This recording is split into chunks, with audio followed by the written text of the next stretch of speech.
Hello, my name is Dan Hennon. Today,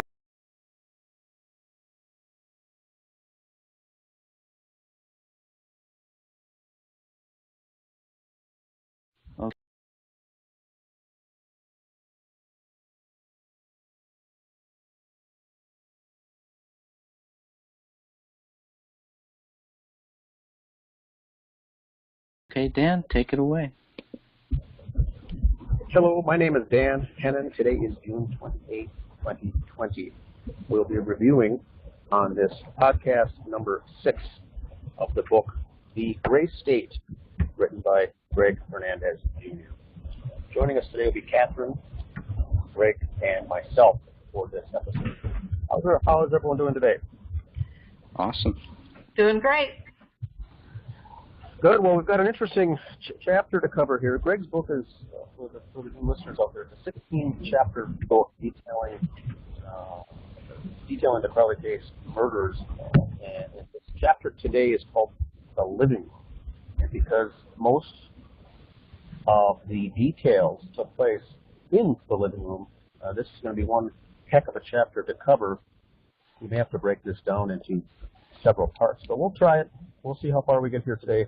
I'll start off by reading the first paragraph.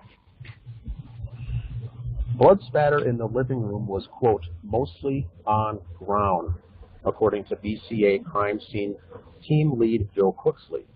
A black Springfield XD-40 handgun, which is item 1A, with a rubber Hogue grip sleeve, was found cocked on the living room floor, quote, several inches from David's left hand, according to Detective Tommy Booth. Detective Brian Bone was more specific, stating the gun was approximately 1 foot to the south of the left side of David's body. According to the firearm worksheet, some apparent blood-like substance was found in the barrel of the gun. The worksheet also mentioned apparent rust-like material, which could have been found on one of the 3 unspent cartridges in the gun. Now, the nice thing, if you're following along in Greg's book here, this is page 35 of the book. Once again, it's chapter 5 of the book. And Greg adds the sketch, the police drawing sketch, the handwritten sketch below in the book that shows the layout of the individuals and the bodies there. And remember, we have to keep in mind that the CAD or the drawing, the computer-aided drawing, number one, does not match what that was really at all. So that's another thing we could cover. But that's the first paragraph, Greg. Do you want to get us started on some of your questions and comments? Yeah, I think... Or Catherine. Let's start off with Greg. Sure. I think, obviously, the biggest question is to make sure that this is where the crime actually happened. Now, I can't prove that it did or that it didn't, but this is where they say that the crime happened. And I think the most obvious reason why they say that, obviously, is because this is where the 3 bodies are found. This is where the gun is found. Everything seemed normal until a lot of people started mentioning blood and the lack of blood. And I was still very skeptical and still trying to give the police the benefit of the doubt. Well, you know, maybe the blood isn't there. Maybe we're just not seeing it. And so it was pretty interesting to hear people's views once they started mentioning velocity, you know, blood and where the blood should be. How come we're not seeing more blood? And I still went back and thought, well, maybe we're not seeing it maybe because it's on that blue blanket. Maybe because it's on the living room carpet. That carpet, I do believe the carpet is a little deceptive, and that there might be more blood on that carpet than we could see through those cameras. And the police obviously were not using the best cameras. I think that's clear too. But so that was the first thing, was to, you know, I kept going back and saying, well, you know, why are we having so many people, so many different people with so many different views on this case that are all saying that they don't think that the crime happened here? So what I wanted to do is just kind of document what the police were saying, why they think that the bodies were here, why they think that the whole crime happened here. They pretty much are saying that these 3 people were killed here. in this room, in this spot where the bodies were found. They do not mention that the bodies were ever moved, which leads me to think that the police think that how they found these bodies were how the bodies were found when they died. I guess maybe that's the wrong way to say, but the way that the bodies were found when the police saw them, according to what they're saying, they died right here in this spot. I don't see any evidence in their documents, in anything that they give us, where they are even open to the possibility that these three bodies might not have died where the bodies were found. And on the surface, that seems like, okay, that's possible, but when you start digging into it and start getting deeper into it, start looking at the recliner, item 34, and you can clearly see that somebody's blood is on item 34. Well, that's not anywhere near any of these three bodies. So that was the first thing that helped me understand that at some point, one of these bodies was actually moved. And of course, go ahead. And I think too, when we get into this discussion further, Catherine will be able to help us out. Greg, you and I have both backgrounds with very limited with crime or crime scene investigation and backgrounds, whereas Catherine really is going to bring this to a whole new level. But we can point out at this juncture the anomalies already.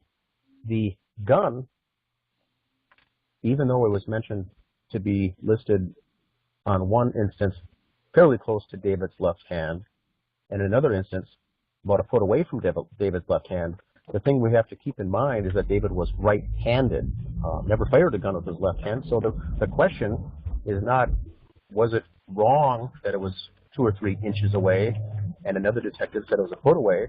The problem we have is, why was it next to his left hand? Now, it obviously couldn't have been near his right hand because David's right hand was missing from the scene. There was no right hand. Comel had both of her hands missing. Left and right hands were missing from the scene. So they assumed, of course, by looking at that, to an elementary detective, a very beginner investigator would look at 3 bodies and say, yes, this is obviously where they were shot and killed. Obviously, the gun was right there. David did it. Done deal. But as we look further, as Catherine will get into here in a minute, the blood spatter that's on the scene, which is very limited, is all medium velocity. A handgun produces high velocity. A handgun produces blood spatter on the ceiling, on the walls, on the furniture, like in a mist form all over the place. We have some medium velocity on the hardwood floor, very little on the carpet, and the only spot, like Greg mentioned, that had huge amounts of blood actually got soaking on the bottom of that recliner cushion is where no body was at all. So, Catherine, if you could start off with some of those things. I know Greg was alluding to a secondary crime scene. That's when a crime took place and a secondary crime scene was used. Now, we know the bodies, of course, were found here, but the evidence does not suggest that these 3 individuals were killed here, which means we have a secondary crime scene. And that's what I'm going to give there for the lead in there, Catherine. But can you give us more of the details with your background and some of your folks that you talk to that are experts and professionals in this field? Sure. I mean, you guys are both absolutely correct. The thing that I noticed with this sketch and this drawing, when you look at the number 1 and where they describe where the handgun was found, you know, the several inches and then 1 says a foot, where you see where his left hand would be, it would be way up in the air. And the gun is nowhere near that hand. And, you know, it would be way up there toward the top somewhere. But it is instead down by his hip and his waist. So that's way farther than a few inches to a foot from his hand. So we know that right away that their description of where the gun is found is incorrect, inaccurate. Something is, either what they state or the drawing. One of these 2 are absolutely incorrect. And also, you guys are right.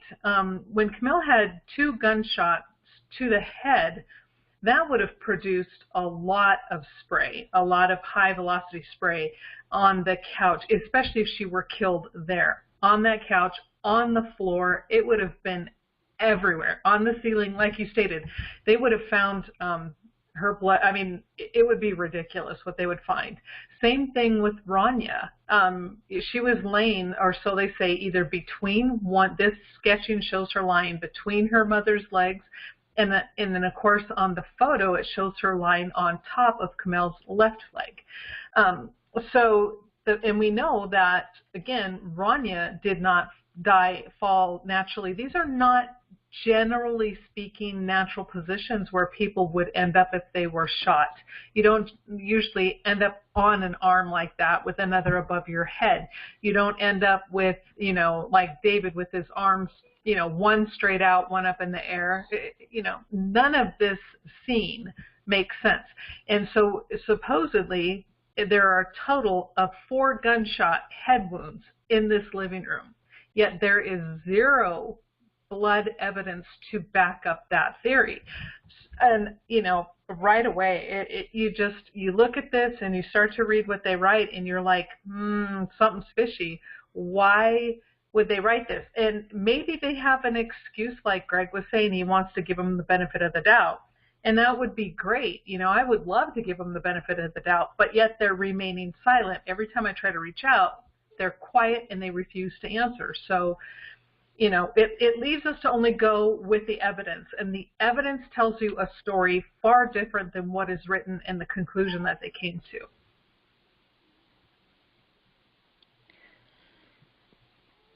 I think one important thing here, just taking a few steps back, that I found interesting, point number 3 here, is that the gun was found cocked. Now, I don't know if maybe I'm reading too much into that, but I did make a note of that. I don't know if that's, again, if that's normal, if that's how we should expect to find this gun. Well, and that's it too, because I think he had a Glock, correct? I think it is the spring. I don't know much about handguns. I just know I find one and I shoot them at a range and I have fun. That's about all I know. That's all you need to know. Yeah. But when I look at this handgun, it's not it would always be quote unquote cocked if you chamber a round. And from what I understand, there was a round in the chamber. So is that what they're talking about by being quote unquote cocked? But that's an automatic thing. As soon as you shoot, the next one comes up. You shoot, the next one comes up. So, again, like you said, why would they write that? It would be expected to find, something in the chamber, especially if there are extra bullets in the magazine. That's Correct. Just weird. I agree with you. It's weird. Is that more, this is Dan, Greg, if you're talking about a revolver, it would need to be cocked or in a cocked position. This is a semi-automatic handgun with a magazine. And like Catherine says, once you fire that round, the next one automatically loads. It's not to say it's cocked, though. Is that, once again, I don't have a background in this. Can Catherine expand a little more on that? Or why would they use that terminology, I guess? Yeah, that's a good question. And like you're saying, I like how you use the revolver. Take a revolver I have a 38 as well as a 9mm. My 38, on the very first one, you have to pull back that, I lost what it's called, the hammer. The hammer. You pull back that hammer, and then when you fire it, you don't have to keep pulling it back to continue shooting. So that would be, once you pull that thing back, whatever it's called, maybe it's not a hammer, I don't know, but you pull it back, that would be considered cocked. Okay. So, but on a gun like a 9mm and the Glock, same thing. When you pull that slide back, and it's called chambering around. So when you pull it back, a cartridge, a bullet, then comes up into the barrel. And then from that point on, you don't have to do anything other than shoot it. And once it's empty, then you put in a new magazine or refill it. So this is just, like you guys are saying, to word it this way, it's just weird. Yeah. The other thing, I guess, getting back to the blood a little bit, that it was mostly on the ground. So, to me, that again, somebody doesn't know anything about this, just looking as a complete outsider, never studied this stuff, never really looked into it. I'm trying to understand it, and that's another purpose of this book, is so that I can bounce these ideas, bounce these thoughts off of people who do, and try to learn more about what we are seeing here. But the fact that the blood was mostly on the ground, does that indicate that all three people were on the ground when shot? It seems to me that that's what they are inferring, or implied. I'm sorry, that's called implied. They're implying that. Yet, again, the evidence doesn't support it. However, I want to jump to what you were saying about the rug, how the rug had different colors, and it did have some dark brown. And I could see where maybe when you first walk in, you would go, okay, it would be possible to hide some blood within that brown color on the rug. However, it's not all brown, and that blood would have gone everywhere, and yet you don't see the blood spatter patterns on that rug. And there would be a lot of brain matter, especially since Kamel was shot twice in the head. There should be brain matter all over that. Well, of course, then they're saying the dog ate it, but the dog couldn't go around eating all of it. They would find something, but they found nothing. They didn't even do the like a string. That you can follow blood spatter patterns by using strings, using lasers, or sometimes they use these sticks. I forget what the sticks are called at the moment, but they had a lot of options to figure out where these people were standing, what happened, but I don't see any of that, especially on this drawing. There's no mention of anything. Yeah,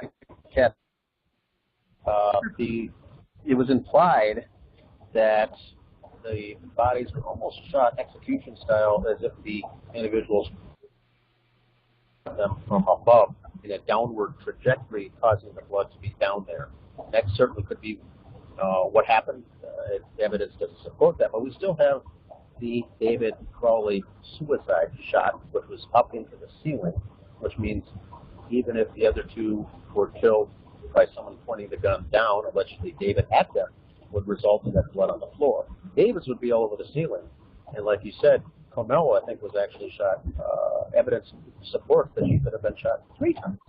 Correct. And so if they're all in the down position, I could see that the blood being down there on that floor, on that hardwood floor, it would make sense. But it doesn't explain David's. You find the gun in the left hand. He's right-handed. It's already cocked. He allegedly shot himself from a kneeling position or something, a sitting position, into the head. The bullet found in the attic after it goes to the sheetrock in the ceiling. And that bullet wasn't even there on January 17th when investigators completed the investigation.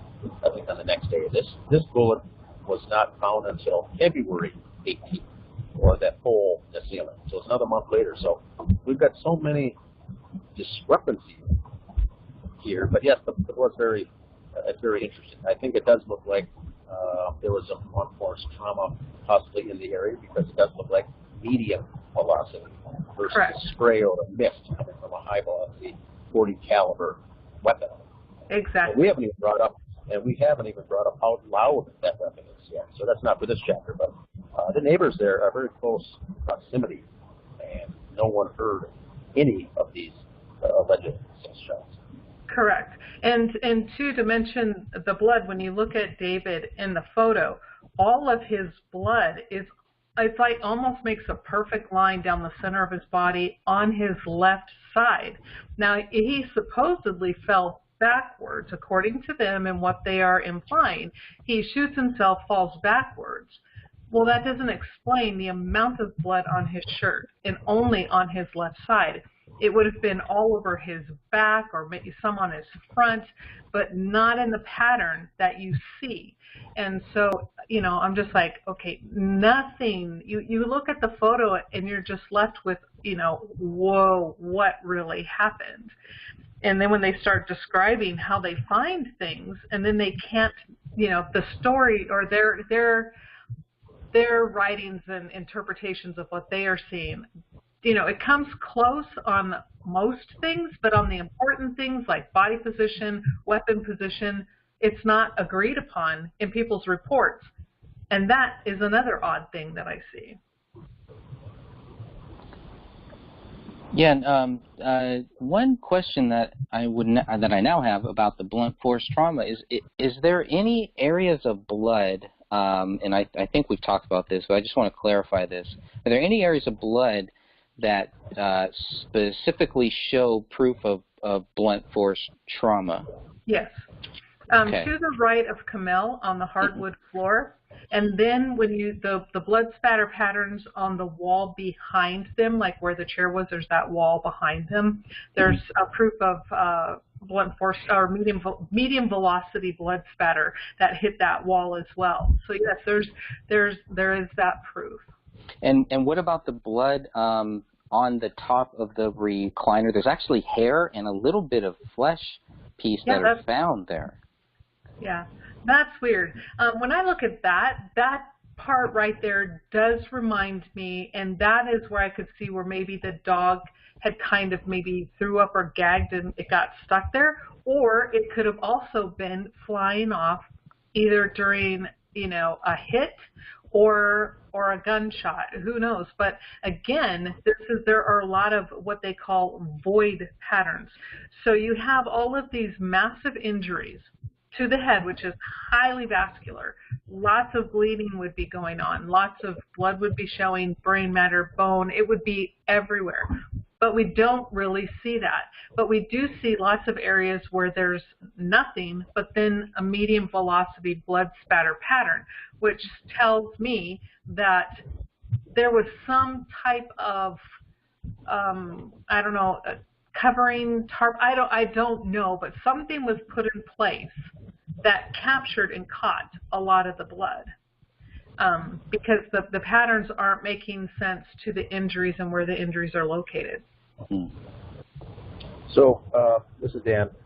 Catherine, what do you think the odds would be of this being the sole crime scene as opposed to a secondary crime scene, something being laid down, a mat, a canvas, a painting mat, or something that collected the gunshot blood, but was not there during the alleged beatings that obviously did take place there?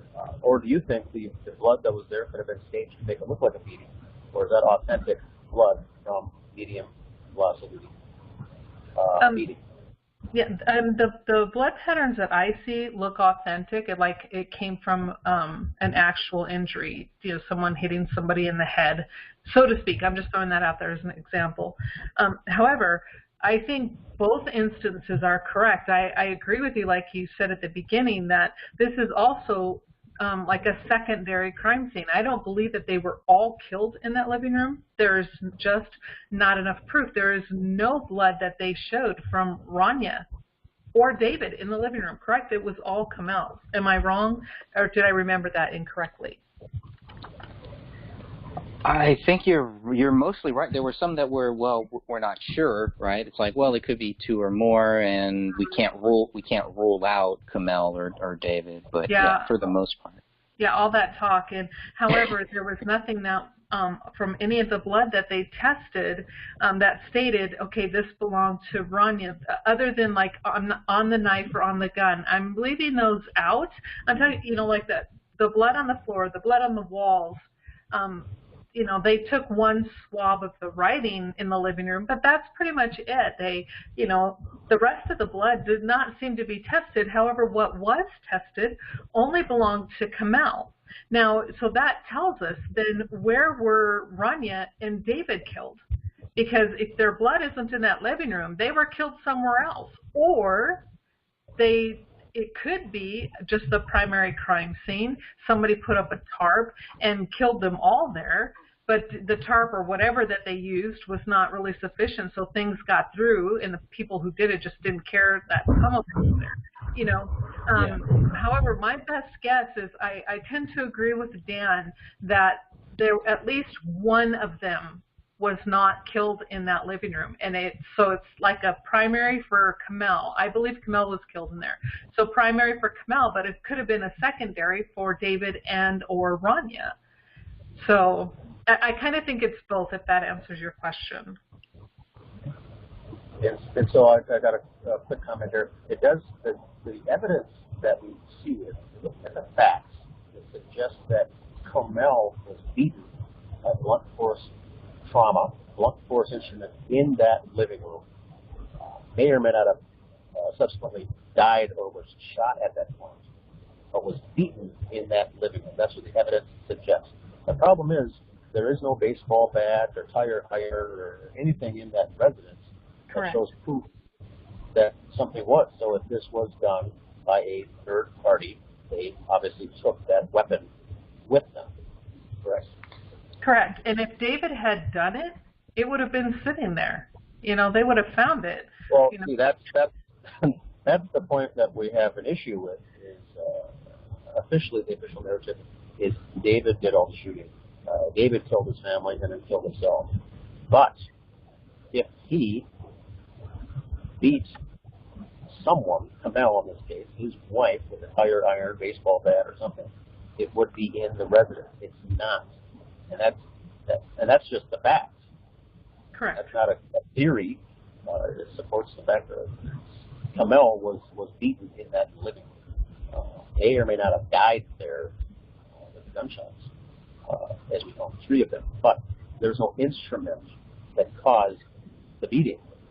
And the problem was there was a knife found at the scene, which we'll get into in the next paragraph or two. That seems to be an afterthought from the investigators. Correct. And that bothers me as well, because when you have, you know, missing limbs, you don't just and they just automatically jump to the dog did it. So they had a really good patsy to blame everything on, so they didn't really have to do the work. You know, but yes, that knife being there in the open position next to a body with all 3 of their blood on it, and they, like you said, it's to this day it's an afterthought. They never looked into that knife. That's right. I think it should also be noted that we were talking about the bullet that was tied to David that didn't have blood on it. So I think it's safe to assume that they don't have any bullet that is tied to David. I mean, what are the odds that item 57 killed David and then there is no blood, but only DNA found on it? It's impossible. It's totally impossible. So, you know, again, how the wounds were on David's head, they know that there's an exit wound on the left side of his head. So that the trajectory of what the bullet would take would not be to go from possibly right to left and then turn around and go what is it, east to west, south to west, or whatever. You know, that it would have to do a complete switch, turn around, and then shoot up into the ceiling. It's impossible, absolutely impossible.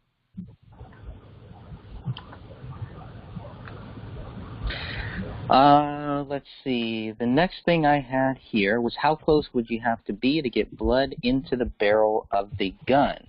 It was an interesting thing where we kind of found out that in the last podcast that, you know, there's no gunpowder or anything like that close to any of the 3 bodies. Am I correct in that? Right? There's no evidence that shows that any of these 3 were shot from close range.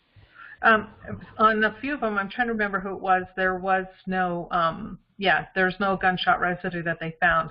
However, and what is in the barrel is called blowback.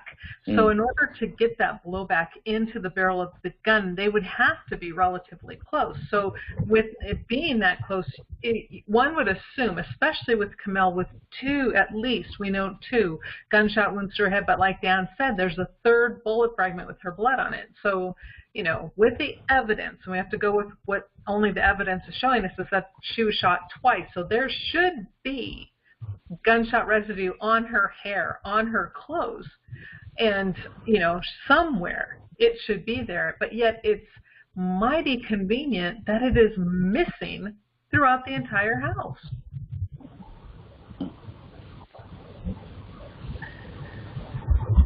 Very interesting. Yeah, that's one of the things, too, we mentioned early on before we found out that the hands were missing, was we asked about the gunshot residue. If David did this and shot himself, shot everyone else, the evidence would be on his right hand, gunshot residue that could be tested, showing that. Mm. And we don't have that because the gun was found next to his left hand. The only hand that was on the scene adult. If the left hand was sitting next to his left hand, but at this time now his hand is all in a leathery, decomposing stage 3 weeks later, and so they were not able to test that. I don't believe it. Correct me if I'm wrong. But then you're talking a close range gunshot, back of the head execution style. For instance, you would have that stippling, I think it's called, or the powder burns into the skin, showing that that gun was fired with 1 to 3, potentially 1 to 3 inches away. But we don't really have that either, because with the heads being missing.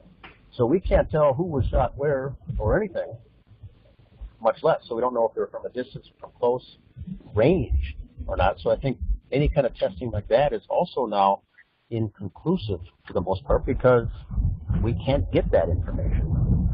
Correct. We literally can't get that information. And so that's where we're stuck too. But I was confused too, like Greg had pointed out.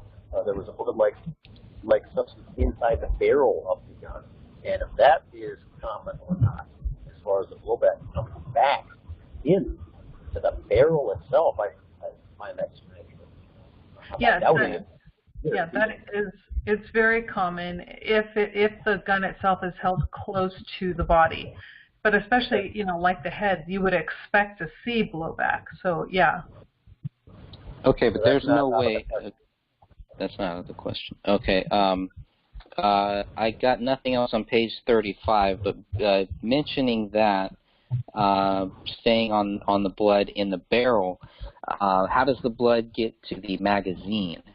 Now, that would definitely not be related to blowback or to anything like that, right? That's somebody reloading right. The gun with bloody hands. Exactly, and that again, it's like this scene, this evidence is giving them so much information.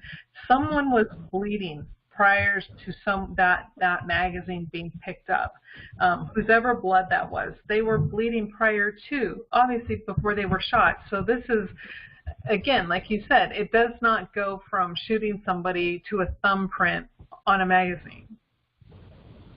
Yeah, and the DNA profile, the blood that was found on the magazine did match David. Now, it said 2 or more DNA profiles were found on the magazine. The major DNA profile on the magazine matched David Crowley. An estimated 99.9997% of the general population was excluded from being possible contributors, but Kamel and Rania could not be excluded. So if Kamel's blood was everywhere, I had kind of thought that it would be an open and shut case, that it was Kamel's blood on that magazine, but it's not. It's David's blood. So, okay, then that right there, oh my gosh, I mean, I've read that so many times, but it didn't click. But that right there tells you that David was bleeding prior to that gun being loaded. He was already injured. So what, do they want us to believe he went and hurt himself? He's bleeding, he's doing that, and he's going to load a magazine and then kill himself and his family? None of that makes sense. That evidence right there shows that there had to have been someone else involved. And when you look at that print in that blood, it's a pretty good, clear print. You can clearly see ridges and valleys. And yet, from what I was reading, is that they were saying there wasn't enough ridge detail for them to determine whose thumbprint that was.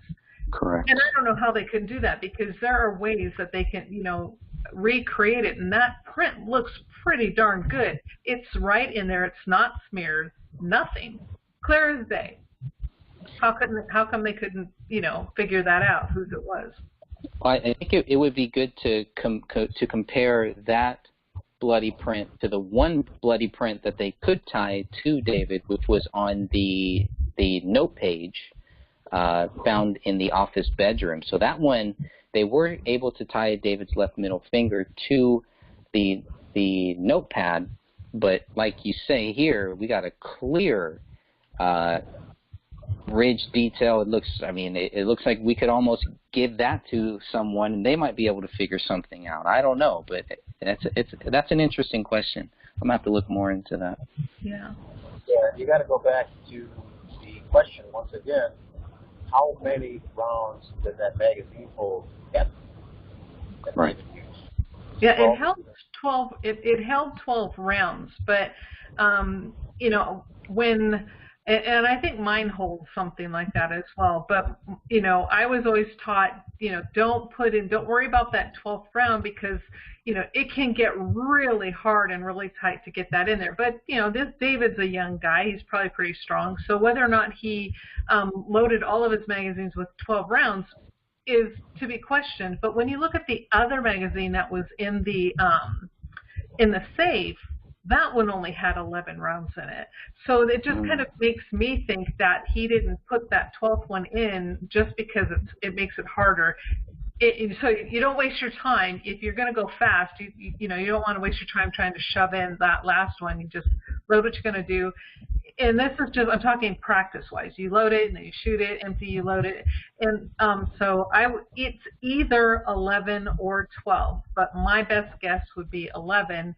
And in that case, it seems like you can count and account for all of the projectiles. But I could be wrong. Don't take my word for that. Here's a good point, Captain. For the sake of argument, let's say he had 10 in there.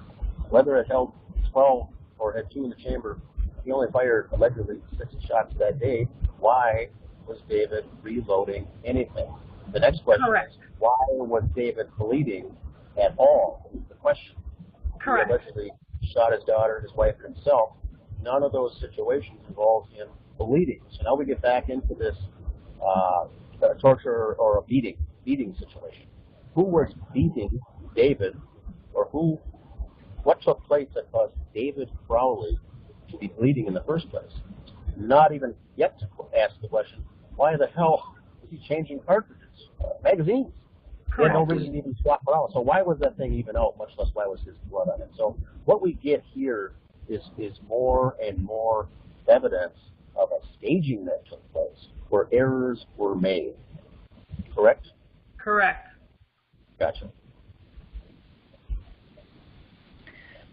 And just going back to the gun, unless you have anything else on that? No, go ahead, Greg. Just going back to the gun, the presence of blood was found on the grip, on the slide, on the trigger, and the muzzle of the gun. Item 1B is the magazine inside of the alleged murder weapon. Ridge detail blood was found on the magazine. Several blood mixtures were found on the gun, specifically on the trigger and the magazine. Now, DNA results show blood from 2 or more individuals on the trigger, with one of those individuals being David Crowley. So that led me to think, well, yeah, of course, David Crowley is shooting people. He's shooting himself. His blood should be there, right? Correct. But with the magazine, with the blood being found, his blood inside of the magazine, and there are several blood spots, too. There isn't just one on the magazine. So that was another interesting thing, too. But it's important to note, just looking at the DNA results that show blood of 2 or more individuals on the trigger, that the blood did not match Kamel, but Rania could not be excluded as a possible contributor. So I thought that was interesting. Yeah, exactly. And on the trigger, it's like, but where on that trigger? Because if David had shot himself, his finger would have been on that trigger protecting it, so to speak. You know, it's there, you pull it, and then it goes off. So his blood, how did it get there? And was there a print on it? You know, what did it look like? I mean, I have so many questions about this, and yet I can't find the answers in any of the reports. Because if it's on that trigger where your finger would be, that means that someone else had to have had their finger on that trigger with David's blood on their hand. Because David would not have, again, why would he have blood on his hands and then pull a trigger? It just doesn't make sense. Right. Well, the only thing there, Catherine, is that whether or not he was bleeding, which we have evidence that he was. The other question is, David in this situation may have had other people's blood on his hands. For instance, the blood writing on the wall, that was Kamel's blood that was written Allahu Akbar in capital letters in the living room wall. So he did have blood on his person. It just wasn't his own. But at one point, he did. He was bleeding. So he did have other folks' blood was around, correct? Now, he had other people's blood potentially on him, according to the official narrative, I'll say. Yeah, that I haven't read yet, so I guess I need to go back and read more on that. But I mean, what they are assuming is that, you know, David did write on the wall. However, since they could find no discernible ridge detail on any of the writing, that means that there was a glove or something on that hand, because there should be ridge detail, especially where the hands first touch and then slide down. But when you're looking at, you know, the writing on that wall and how the fingers are, they don't look like the fingers of a hand that is attached to a body. You know, because that index finger is kind of wobbly and it's all over the place in some parts. And then other parts, they're like close together.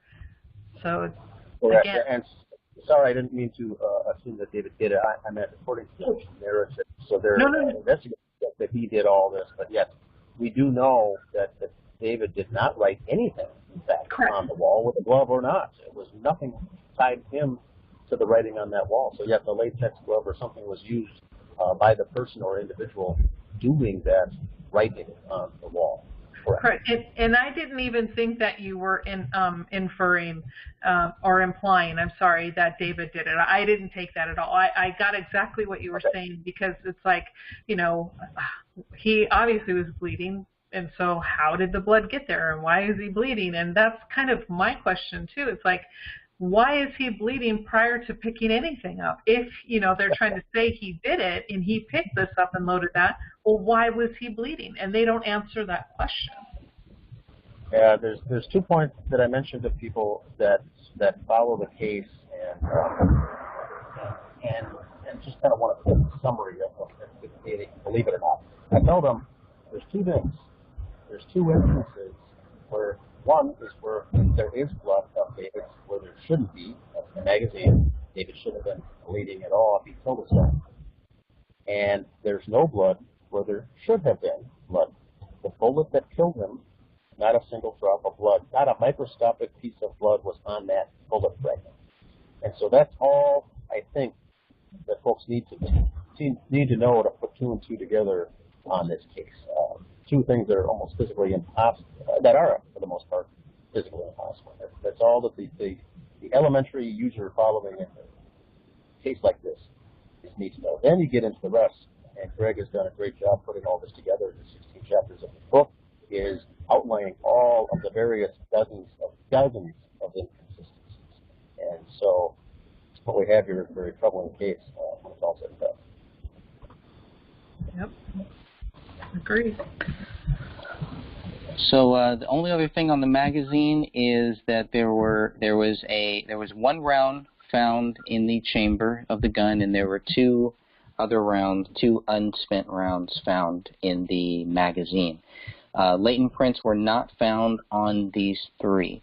So that was the other question. I guess, you know, whoever loaded this gun, wouldn't there be something? Wouldn't there be DNA? Okay, maybe not latent prints, but wouldn't there be David's DNA on these unspent rounds?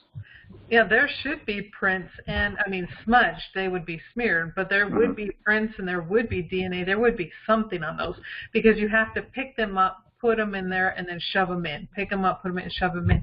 So they should have found something. If it was David, because David wouldn't go around going, okay, I'm going to clean this and put it in with a hanky or something. You just pick those things up and shove them in.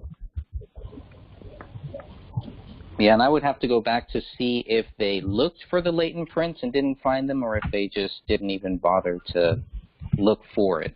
I guess I wasn't clear on that. Yeah. Based on what they did. Only other thing, maybe. Well, no, there's a few more things here, but with the gun and the magazine, it's also stated that there were hairs and fibers found, and so that was another weird thing. Made me wonder, well, okay, how do hair and fibers get there, and could the blunt force trauma be associated with the gun hitting someone's head? Maybe it's not that deep, but obviously the hairs and the fibers got there on the gun and the magazine somehow. Yeah, I did talk to my coroner friend about that, and they stated that the impressions on the skull piece on the floor do not match that of the butt of a gun. So they said they do not believe that was used to beat at least David. We don't know about Kamel. So and then yeah, it's like the hair and the fibers. I mean, obviously, again, whoever picked it up had blood and had that person's hair, and then they transferred it to the hand. You know, the hand. I'm sorry, I can't think. I'm just so tired. But okay, where the hand part. So the question is, blunt force trauma is a very violent act, and I like to use examples of a tire iron or a baseball bat where someone's winding up and swinging with full force, full velocity. Now, are reviewing with the evidence on that gun, like as if someone was, for instance, pistol whipped or something like that, that's not tied, wouldn't relate to blunt force trauma to that extent, as far as the seriousness of the indentations we found on those bone fragments that were hexagon in shape. So I don't think that was the case, but are you alluding to maybe that one or some of these victims were maybe just pistol whipped a little bit as far as the beating? Yeah, I would think so. Maybe they were pistol whipped, or I mean, that's the only thing to me, because if you look at the back of the gun, it kind of does look like that. The back of the grip of the gun, it kind of looks like maybe somebody was hit over the head with it. Now, yeah, I don't want to say that it's tied to the blunt force trauma. I think you guys have made some great points there about, obviously a gun in general being pistol whipped is not going to be categorized as blunt force trauma. Is that correct? Oh, it would. It would. Yeah, if they found proof, blunt force trauma is pretty much anything other than, it's running into a wall would be blunt force trauma. Falling down to the ground, and if you bust your head open, it becomes blunt force trauma. So it's just, injuries basically to the body. I see. And I think just to clarify that is the pistol whipping, for instance, if that was, and if that did come into play, I don't think it played a major factor, if at all, in this particular case. Does that make sense? Yeah. This was a violent, the impressions left on someone's skull are violent attack, not just a backhanded swing with a pistol in your hand. Which I don't want to rule that out, but I don't think it came into play with the blood coming out, the spray, or the damage to the bones from that, although it could have been. Correct. Pistol whip could have been involved, is what I'm trying to say. Yeah, and maybe it was that they don't write, and nothing tells us that, but it's easy to transfer blood and hair to the grip of the gun if you have blood and hair on your hands. But like you were saying, Dan, this was very violent, and it was very personal. So, yeah, that's all I have to say with that. Now, should we move on to the knife? Oh, that knife. Oh. So it did look like the knife was open and in the locked position. There was blood, and there was human blood on it, which means someone was being cut or tortured or sliced up. Who knows what was taking place? But it did look like his was cleaned or cleaned off or wiped. But there's a little hole on the blade that it wasn't. So someone once again missed that, and when they swapped it, it did come back with blood. So what role did this knife play in this event? Thoughts, Yeah. Captain? And yes, this is the thing where I wrote one of the officers, or maybe it was the chief, and I'm like, it's the only piece of evidence that they had that contained the DNA and or blood of all three victims. And that should have been playing a major role. They should have looked more into this knife, but they just discarded it, pushed it to the side. Let's note it because it's there, and then we're just going to ignore it. This knife really, I see it as a major key piece of evidence. And why didn't it go further? That is, I would just love to have that answer. When you know, again, it has the DNA and the blood of all three, and all three are missing limbs. So, and they're showing, you know, evidence of, you know, something with a straight edge being applied to their body. So why didn't they look into it? I was just like, this frustrates me. The knife frustrates me. Well, I think here in the closing minutes, the one thing, Catherine, is that I do believe it held all of that information. The DNA, it should have been explored further and really delved into, but because it didn't fit the narrative, I think they had to move on, and like I mentioned earlier, it was basically treated as an afterthought in the police report. It was just there, but in a normal case, a knife, holding knife with a locking blade with blood on it, it's going to raise some suspicions in any case. And here it was just mentioned in a paragraph or two, and then it was moved on. So I think they eliminated it because it didn't fit the official narrative of David shooting everybody, because now you have to explain why a knife was used and why a knife in that room had all three of their blood on it, and it was wiped and cleaned off. If David is going around killing people and knifing people, would he take the time to wipe that down? That's the question. So once again, we've got errors in the staging of this scene. And to say, the missing body parts, we've got 3 adult hands missing. Now, I'm not sure about this myself, but could a knife have aided or assisted in that? Probably, more than likely. But I don't think actually finishing the job with those ligaments and tendons and whatnot. And then you've got a 5-year-old girl's arm completely missing. That would include the shoulder socket, and ligaments, those strong muscle pieces that I don't know if a common knife would have done those things. So we've got some serious questions here as far as what role did that knife play. It obviously played some role, but it couldn't have done the damage that has been accounted for. And I think that's where we see that broken, fractured rib of the 5-year-old girl, that third rib down on her right side, just under that armpit of hers, where her arm was missing, alludes or allows someone to say that evidence does suggest that that arm was ripped off by a human with his foot lodged in there for leverage. Correct. That's exactly what the evidence is saying to me. I totally agree with you. Yep, and the sad thing with all this is these individuals are out on the loose and walking about freely in public today, and that's what I don't think folks understand from a big picture perspective. Yep. This is Stephanie. I just wanted to say I have been going over all that paperwork. I printed it all out, and I am so glad you guys brought up how weird it was that the knife was just pushed aside, because that is just right there one of the biggest pieces of evidence in this case, yet they dismissed it completely, it seems.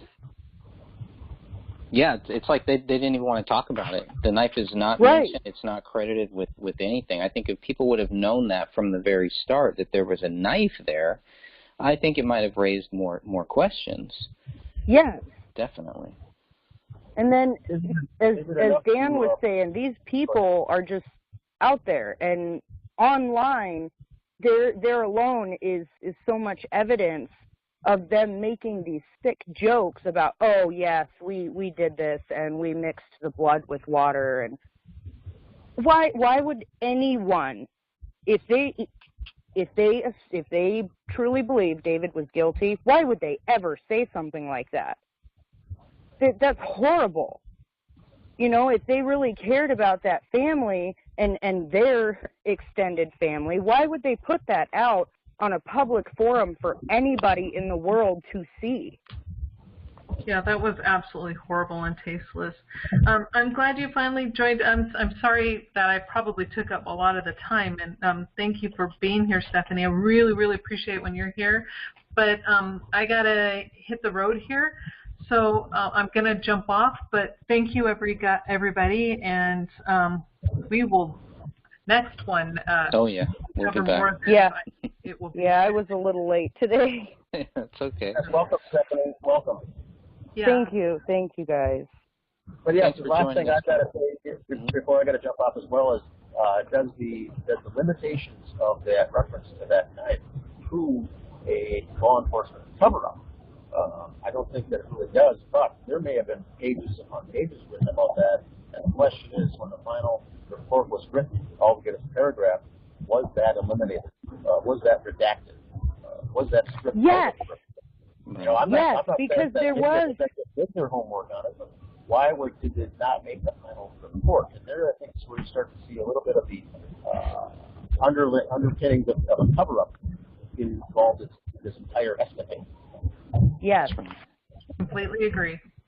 Yes, especially with all the current stuff going on over there. Yeah, the knife is really out of place. I got to jump off as well. Thanks All very right. much. Thank you, Dan and Catherine. Appreciate that. Thank you guys. It's so nice to hear you. Yeah, nice. Thanks for joining, Stephanie. Thanks, Greg. Bye, Dan. Bye, guys.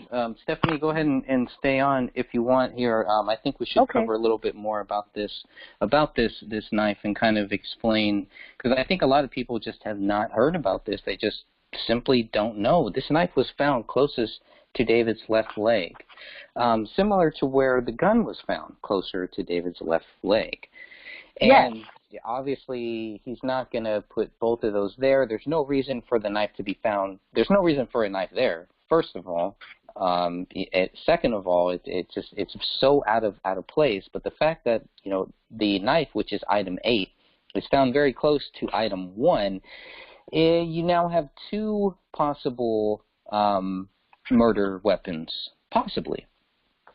Right. But so when they looked at the blood on this knife, the blood came from a mixture of 2 or more people, according to the DNA results. David, Kamel, and Rania cannot be excluded from being possible contributors of the mixture, but 99.9998% of the general population could be. So they're saying that the blood had to have come from them, from 2 or more people. That's pretty interesting, and it's pretty interesting how little, again, that the knife is actually mentioned. Item 8.1 is the blood swab inside of the hole of the blade.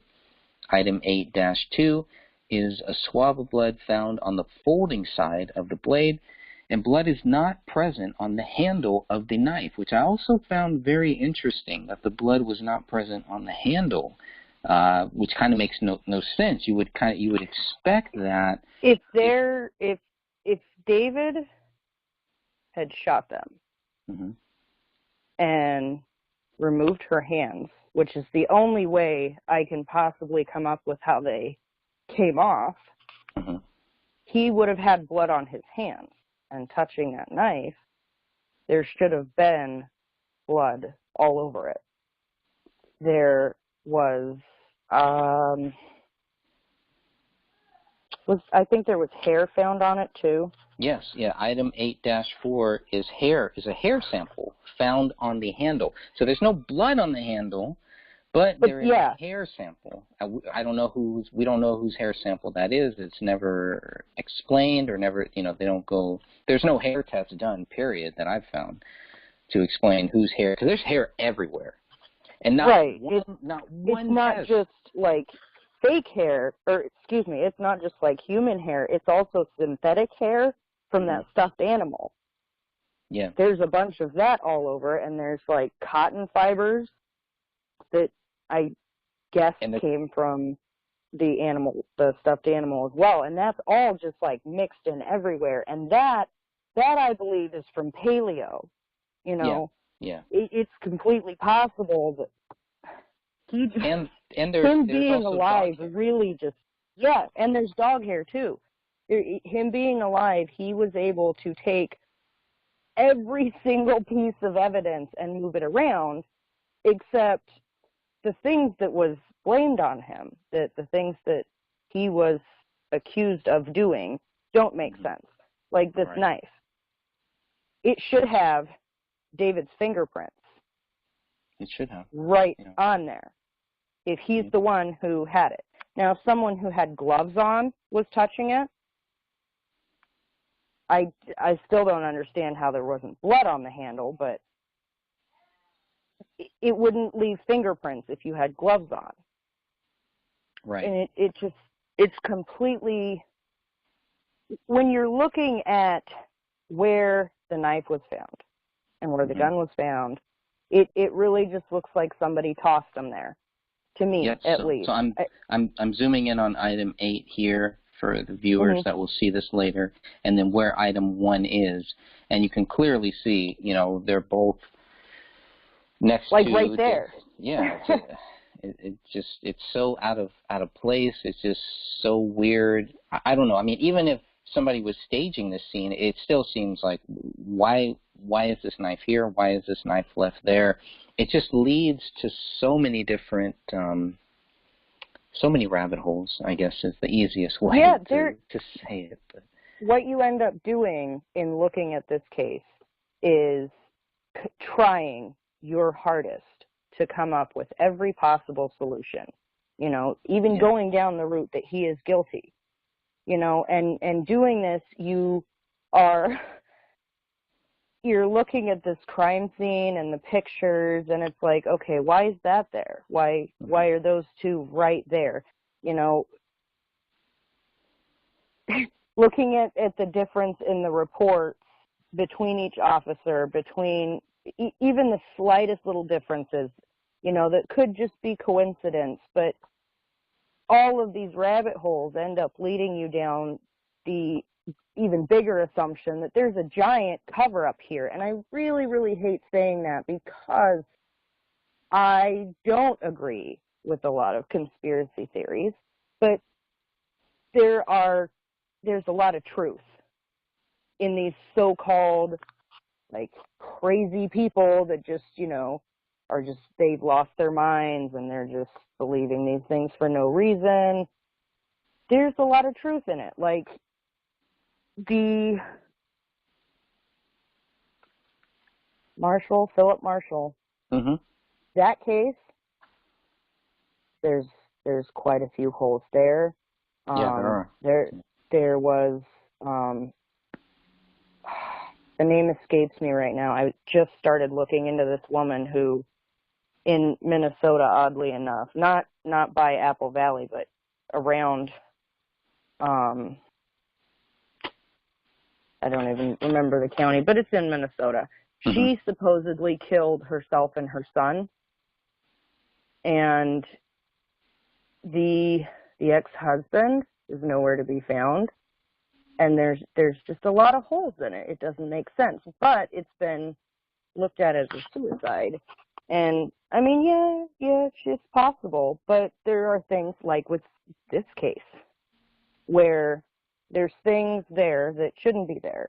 You know, if David used his hands to write in Kamel's blood on the wall, there should be his fingerprints on that wall, all over the place. I mean, Kamel, and Rani were the only ones in that house. Everyone can attest to that. Everybody in the family, the friends, can attest to, oh yeah, they secluded themselves. They stayed secluded, which means there shouldn't be any other DNA samples, hair samples, fingerprints, nothing in that house.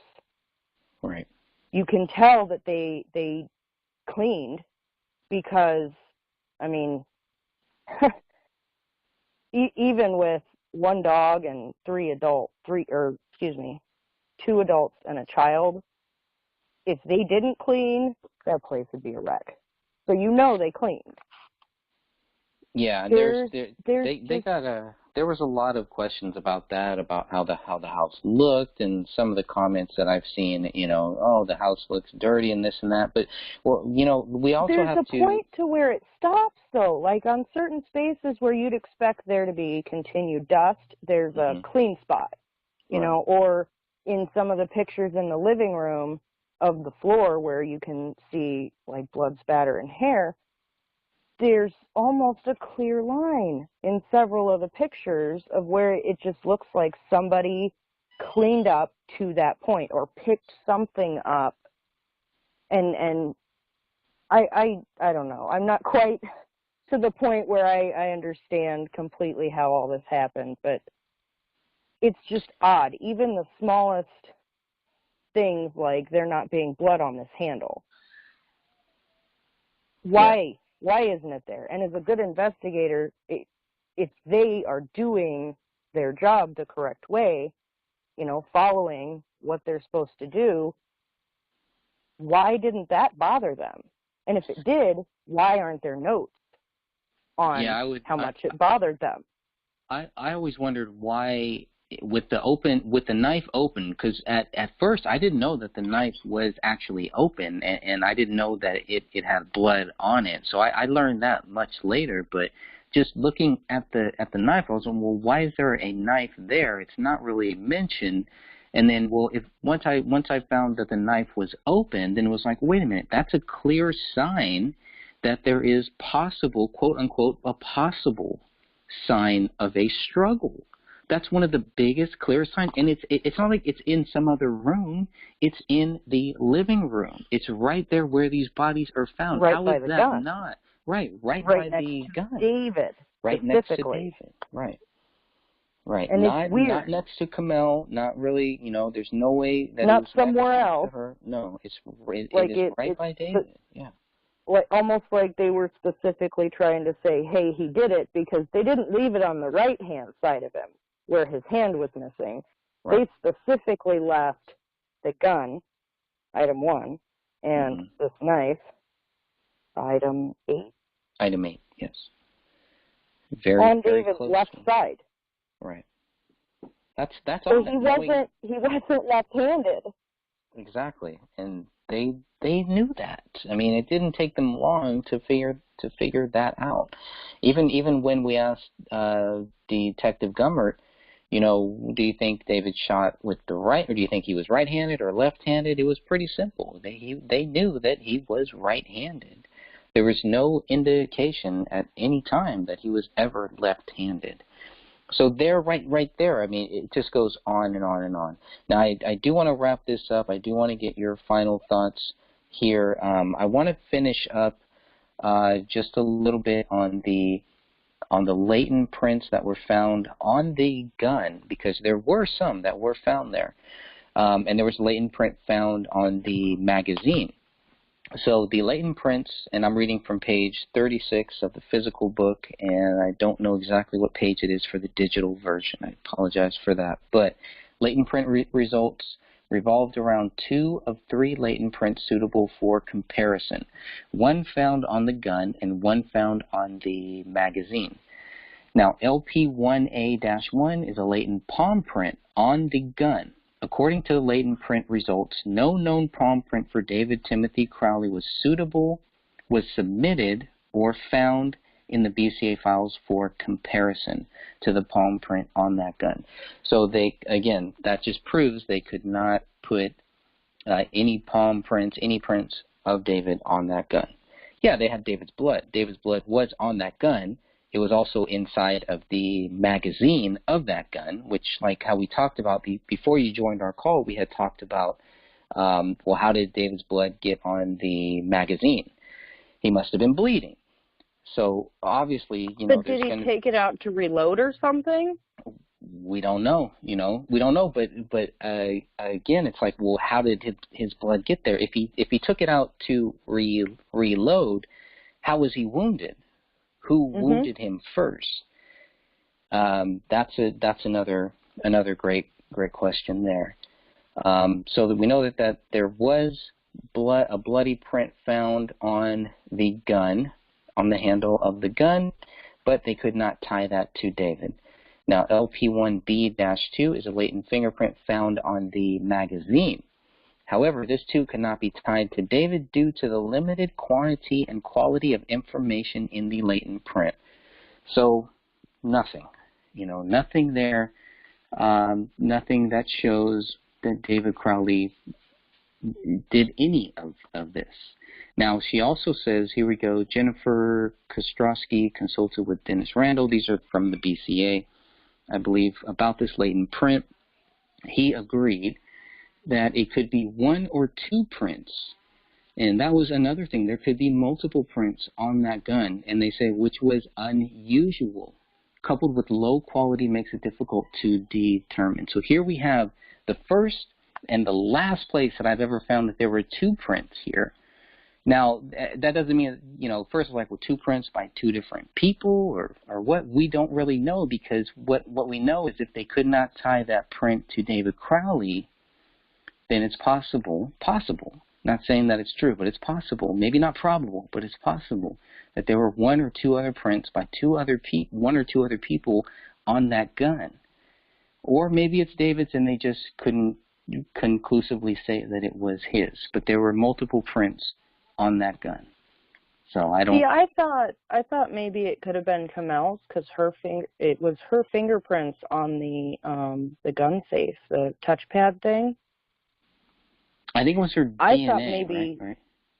Oh, was it her DNA? Yeah, I think it was her DNA, not her prints. I know that there wasn't blood found on it. I think it was like her just DNA. A nuclear DNA swab. Correct. Right. Okay.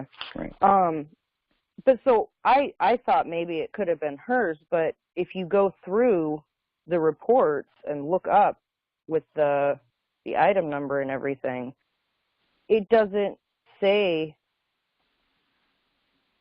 whose it, like they just couldn't figure out whose it was. Yeah. And basically. that I don't. And somehow this is all supposed to show, well, it's nobody. We couldn't find anybody else. It all goes back to their theory. They couldn't find anybody else, so it must be David. But yet here we have all this proof that it wasn't David. It wasn't him. Yes. It's somebody else. If this was just like the process of elimination, well, okay, it was just these three in the house. The gun's here, knives here. He must have done it.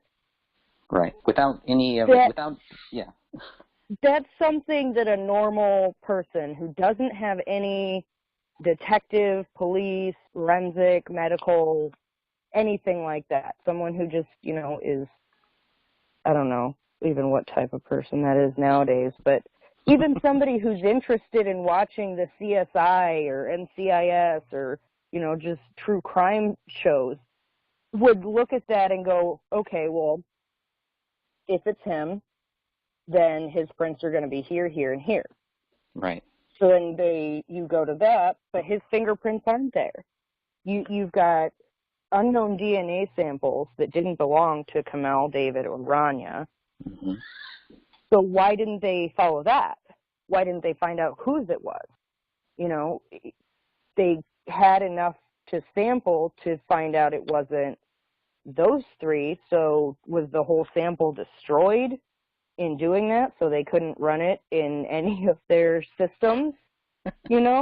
Right. I'm really confused by this, because especially in this day and age, we are able to literally track people because they're carrying a GPS device on their person. Mm-hmm. It's a cell phone. But we still have cases like this that the police closed and said it was. They are confident that David was the perpetrator of this crime. So why are there unanswered questions?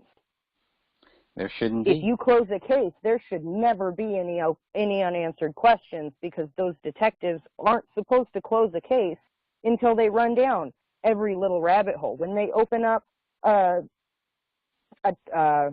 hotline or a tip line to call in, mm-hmm. they have to run down every single lead, even if it's a fake. So why didn't they do that here? Right. Why was this case closed if there are so many unanswered questions? And why aren't the detectives willing to talk about it? Why aren't the detectives willing to explain their thinking in this, you know? That's right. And I want to get your final thoughts here. I want to shut this one down. We're going to come back. This was podcast number 6. We're going to come back for number 7, and we're going to talk about the bullet casings and the bullets, and we're going to see if they line up, if they all match, right? They find these many casings, and they should find these many bullets on the same day, not days later, not months later. But let me get any final thoughts here before we close out this episode. I'm wondering if, given the current stuff going on in Minnesota, if maybe this case is going to get some investigation by someone. I don't know who at this point would, but someone needs to look into this case, because if you've got a few thousand people who don't have any detective or police background finding all these inconsistencies, why weren't the police able to do it? Correct. That's a great question. They said he just snapped. He had PTSD and he just snapped. These things on the wall, everything at the crime scene, that was just his parting shot to his wife. Yet she was his world. Kamel and Rani was his whole world. Like, if you look back through his, well, I don't know how much you can look up now, but if you just search through and find David, like the stuff actually written by David or the videos done by him, you can see how much he loved them. And it doesn't make sense how he could have just snapped and out of nowhere done this very heinous, hurtful thing. Because if someone does snap, there is a history of it. Right. Whether or not anybody wants to believe that, if David had some kind of PTSD stuff, Kamel would have written it. Kamel would have written about it. Everything I've seen and read about her, she seems like a very, very intelligent woman. I don't see how she didn't write something somewhere, you know, but that could also, maybe that's something else that's not been shown to the public. Yeah, I think that's a great point, and we touch a little bit on that in the book later on when we talk about the guy named Mitch Heil, who served with David Crowley, who was his friend, that has made it very, very clear that David did not have PTSD. So yeah. I'm going to go with that, and I'm going to, take that. I'm going to weigh what Mitch Heil says compared to what everybody else is saying. Nobody was saying David had PTSD while they were working with him, while they were making money with him, while they were making, while they were riding the coattails of David Crowley. Nobody had any problem with David having PTSD.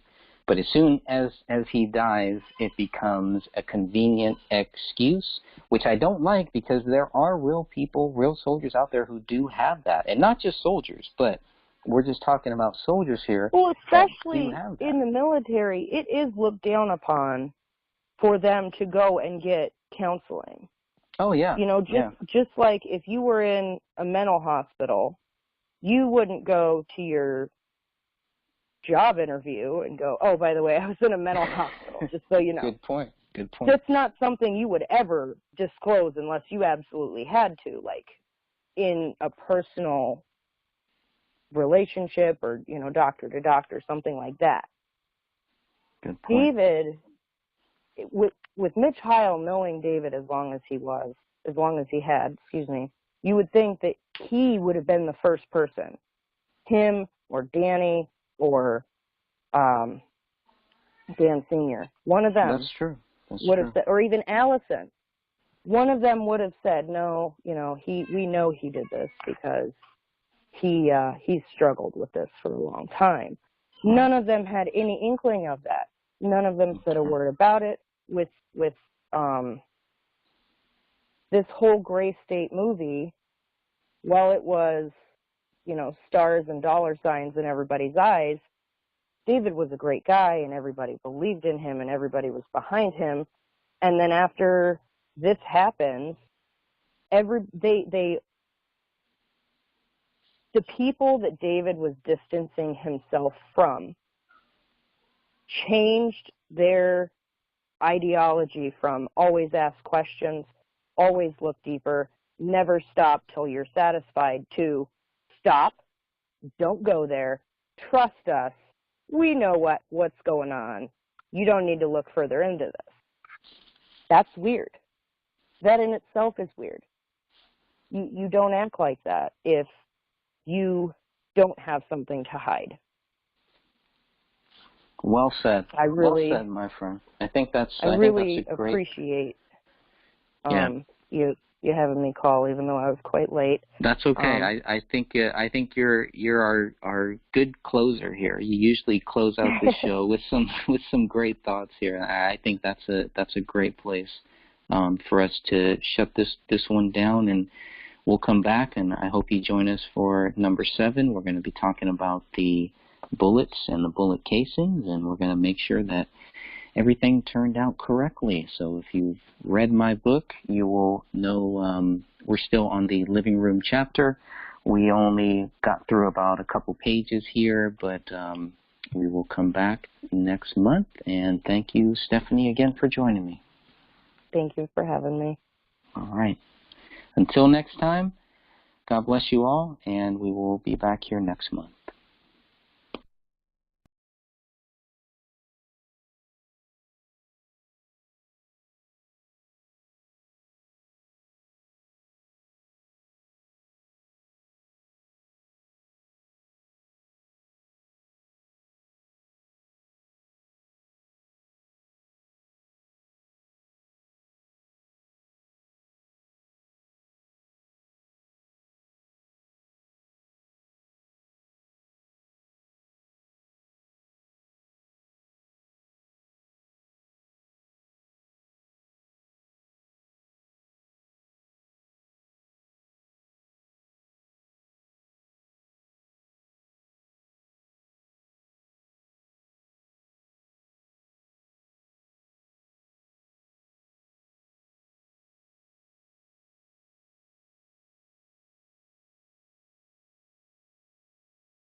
Okay, Dan, take it away.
Between 6 p.m. and 9 p.m.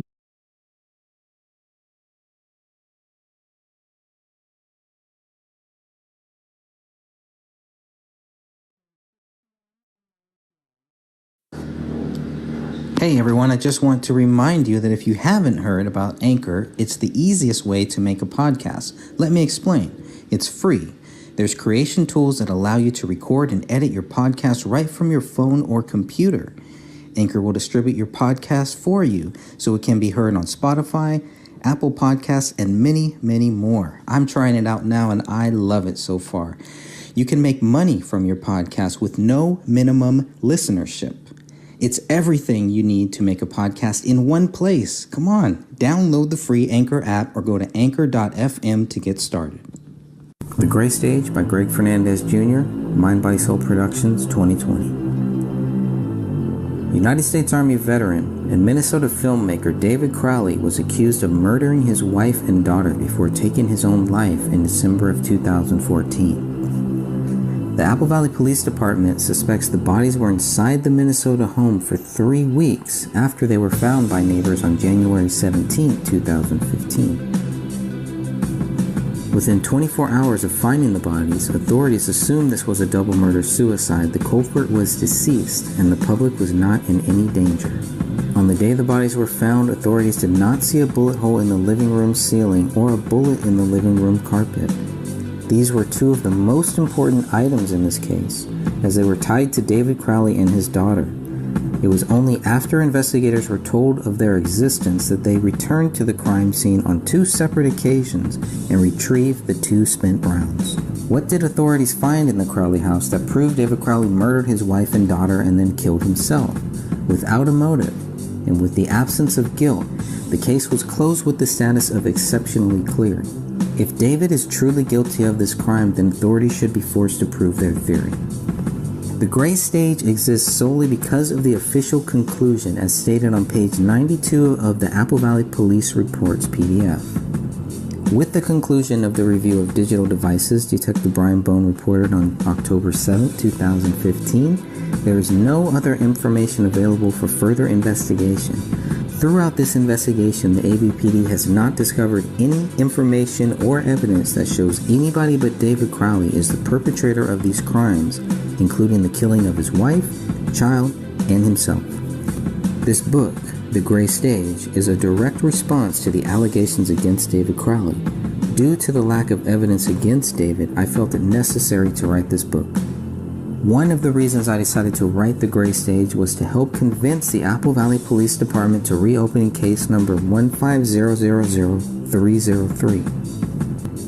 Either the Apple Valley Police Department should be forced to prove David Crowley guilty or they should admit the case is unsolved.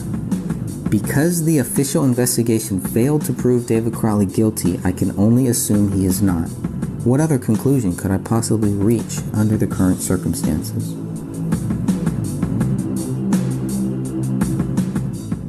My name is Dan Hennon. I live 30 minutes away from the Crowley family crime scene in Minnesota. I am the creator of the Facebook group called Justice for David Crowley and Family. I created this group on January 19th, 2015, a day I'll never forget. Almost 5 years later, we have roughly 2,800 members. And my closest ally in the search for the truth is Greg Fernandez Jr. Although Greg lives in California, and like me, has no connection to this case, he has been drawn to the bizarre nature of this case. On a personal trip to California in 2016 to conduct interviews relating to the Philip Marshall family murder case in Calaveras County, I was able to meet Greg personally, as we are researchers in that case as well. I was struck by the similarities of these two horrible cases. As Greg and I are both Christians, I'm grateful that our paths crossed.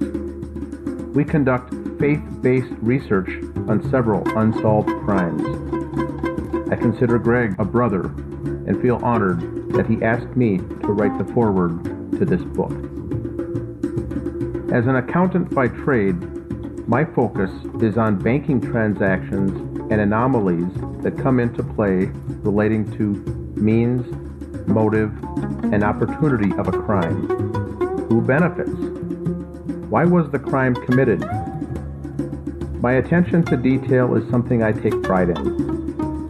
I'm continually amazed with Greg's tenacity to dig deeper and find the real deep details.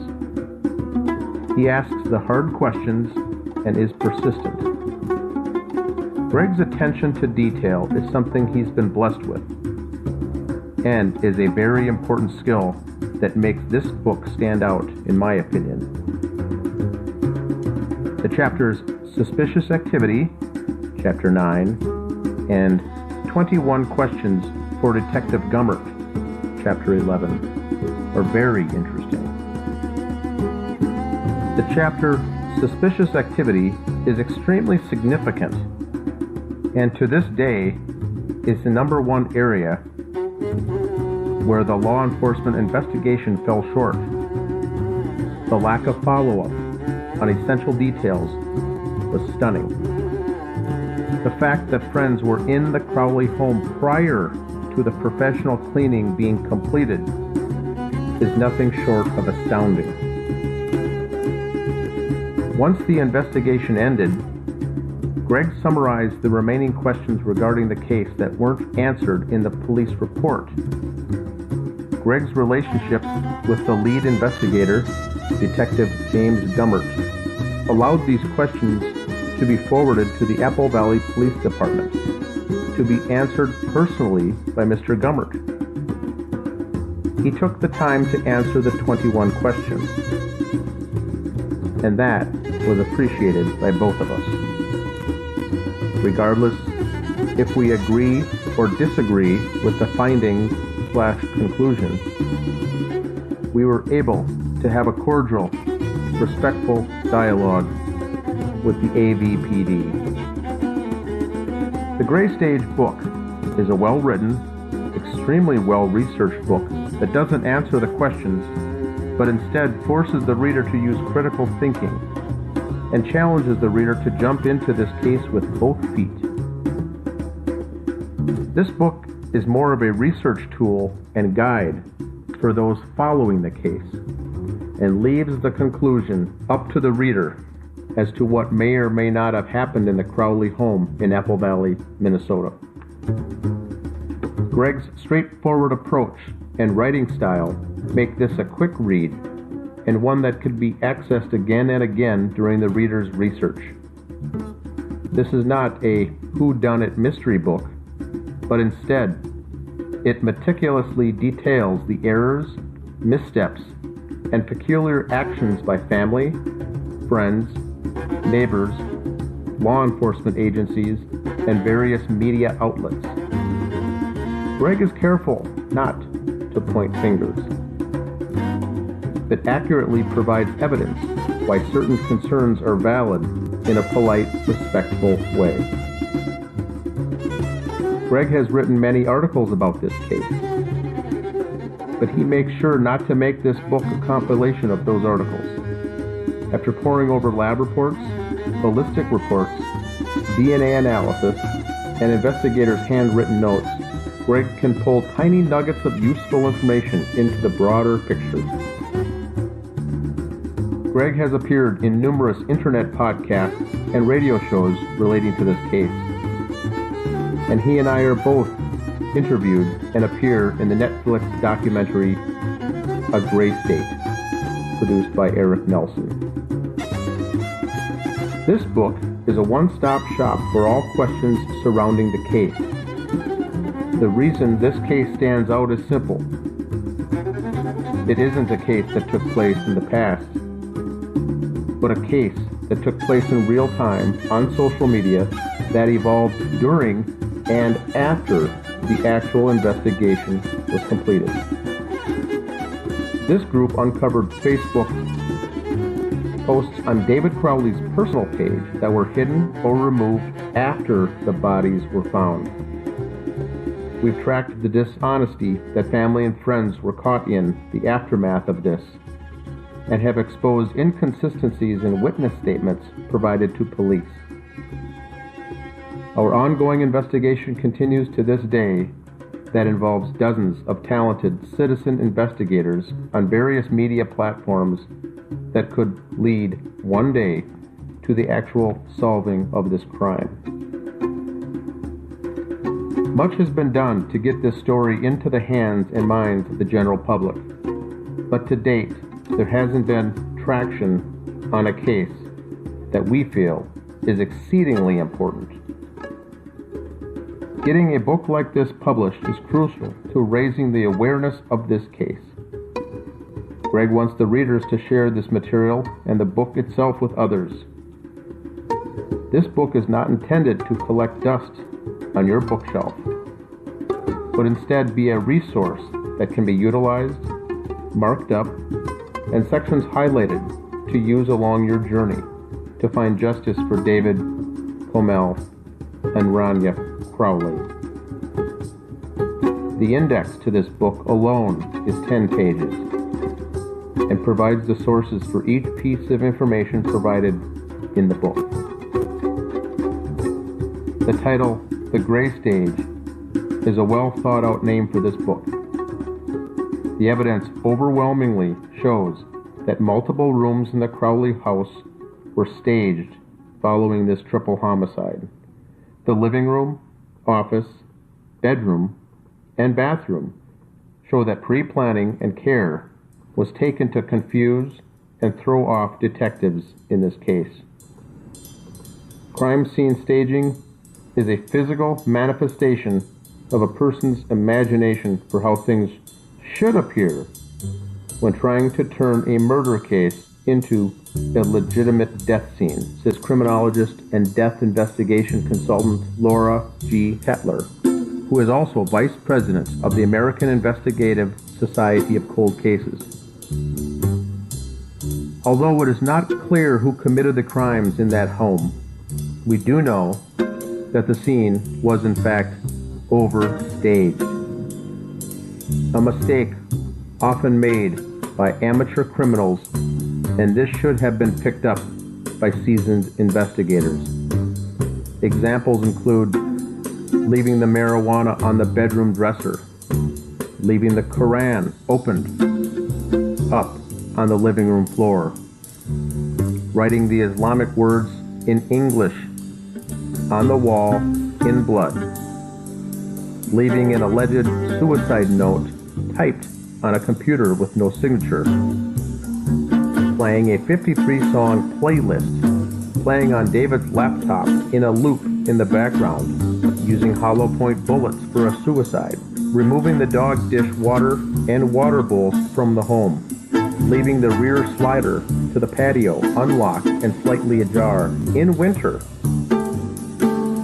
and finally, taking body parts from the scene, resulting in some to believe that the dog ate them. was all far too much for one to consider plausible. I personally believe the ugly truth will come out one day regarding what really happened to this family. And this book is a big step in that direction. I thank you for reading The Gray Stage and urge each one of you to get this book into the hands of at least one other person. Dan Hennon, October 2019. Hello and welcome. This is The Gray Stage new book written by Greg Fernandez Jr. It's a book, first of its kind, on the Crowley case in Minnesota. Today we're joined on the podcast by Stephanie, Sophia, Greg, and myself, Dan Hennon. We'll be going over the book in sequential order, in chronological order here. And tonight's episode is basically going to be chapter 1. We'll go through it in sequence and see where it leads us here with information and notable items here going through this book that we'll find interesting. Stephanie, do you want to go ahead? According to Apple Valley Police reports, the last time anyone saw David Crowley alive was on Christmas Eve of 2014. Between 6 p.m. and 9 p.m., a neighbor across the street told authorities he and David looked at each other through their window. The neighbor, Brett Millay, did not see any activity at the Crowley house afterwards. Brett was going to close the blinds on the front of his residence, Detective Tommy Booth wrote in his report. When he looked out of the front window and saw David standing in the front window of David's residence, he said that they looked at each other and then Brett closed his shade while David had turned and walked away. Mr. Millay did not notice the Christmas presents on the front steps of the Crowley home until the day the bodies were found. Millay and his wife did not socialize with the Crowley family but would exchange polite waves. A few days after speaking with Brett Millay and his wife, Officer Tara Becker reported, I attempted contact at 1048 Ramsdale Drive to follow up with the Millays, but they were no longer at the residence. When I was reading all of this stuff, it makes it seem like Brett lives directly across the street from David. That's right? what I thought reading it, if he could see right across to the front window to see him standing there. But it's totally off, and Brett's windows are really small, too. And this is supposed to happen between 6 p.m. and 9 p.m. on Christmas Eve. And this is Dan, this was the focus of that City Pages article, that front page of that illustration that was done, looking across in through the window, was supposed to be that Brett Millay impact. So this is a very impactful photo. This is the one that they used on the local City Pages article. Did anybody ever get in contact with him at all after all this happened? I talked to Brett Millay instant message a couple times, and I think I on the phone once, but that was it. Then he didn't return any other calls after that. Yeah, he was interested in speaking, and then that was it. Then next thing I know, I tried to contact him, and it said that on Messenger, this person's no longer available. That's weird. So he just deleted his Facebook or blocked you right after he said he would talk. Yeah, deleted or blocked or something. And it got back to the question that we were looking at back at the time was when the officer says that Malays were no longer at that residence. And we were wondering if they moved, if they left, what happened. And he had clarified that they put the home up for sale. It didn't sell, and they ended up taking it off the market, and they stayed there and then ended up selling it a year or two later. But the question was, after a triple homicide like this, they were quickly, we thought, did they move out that fast? And he said, that wasn't the case. We had previously planned to put our house up for sale, but it was Tara Becker's statement that was strange because it said we tried to follow up, but they were no longer at the residence. And then some people interpreted that they just weren't home. They were busy shopping that day, or they were out at a movie. What did that mean? They weren't at the they were no longer at the residence. So I think what really drove the question was her verbiage that she used in the police report. If they're no longer at the residence, that means they're not coming back. That's the way that I would interpret That's how I that. took it too, and a lot of people on the group says, no, they maybe, they stepped out for the night. And I said, well, she wouldn't have specifically used that phrase that they're no longer at the residence. Right. It also leads us to believe that the detectives never followed up saying, oh, they moved, they're gone, and we'll go on and, get key witness statements from the next neighbors. We'll skip over these guys. So it raised questions on two fronts. Why did she use the phrase, and why didn't they follow up? Even if they did move, they still should have followed up to get information about this case. And Tara Becker made it sound like we're done. We checked that off the list. We'll go on to the next neighbor. So that was very odd. And I do like the way, by the way, Greg, you started this book. Those 3 or 4 paragraphs right there are very, very, a very good introductory to bring the reader in to the story, because it's very odd. I do like that intro though. Thank you. Because he's the last one. He's the last one that ever sees David, or that claims to have. Does Brett Millay wear glasses at all, or does he have really good vision, or is that? He's got a telescope. You'd need a telescope from that angle. I don't know. Because from my house, if my neighbors are at their window, I can kind of see a shape. I wear glasses, so I can kind of see a shape if I'm in my house looking out the window. But if I'm in my driveway and they're at their window, I can actually see who it is. If he wasn't directly across the street like my neighbors are, how did he know for sure that was David? It sounds like they connected. They either made eye contact, but they, from what Brett is saying here, according to Tommy Booth, they looked at each other. So he must have really amazing vision if his house is not directly across the street from David's, to be able to have looked at him and made eye contact and visually recognized that it was David standing there. Yeah, and then the other thing is, how did David see him back? Because it's got to go. Right. How did he know that David saw him back? Did he wave and be like, "Good night" or anything like that? Well, isn't their house kitty corner anyway, towards or across from the Crowleys? I believe I have a Google Maps of that neighborhood. Yeah, that's really the best way. We had a member, Taylor, actually was the one who sent me a video where she actually pointed that out to me, and she's like, okay, look, this is where Brett's house is. This is where David's house is. How the heck could they possibly see each other? And that was just like, I don't know. That's what I'm thinking, because if I'm looking at my neighbor's house that's kind of kitty corner to my windows, I can't see who the person actually is, much less look at their eyes to see and recognize who they are. I can see a shadow.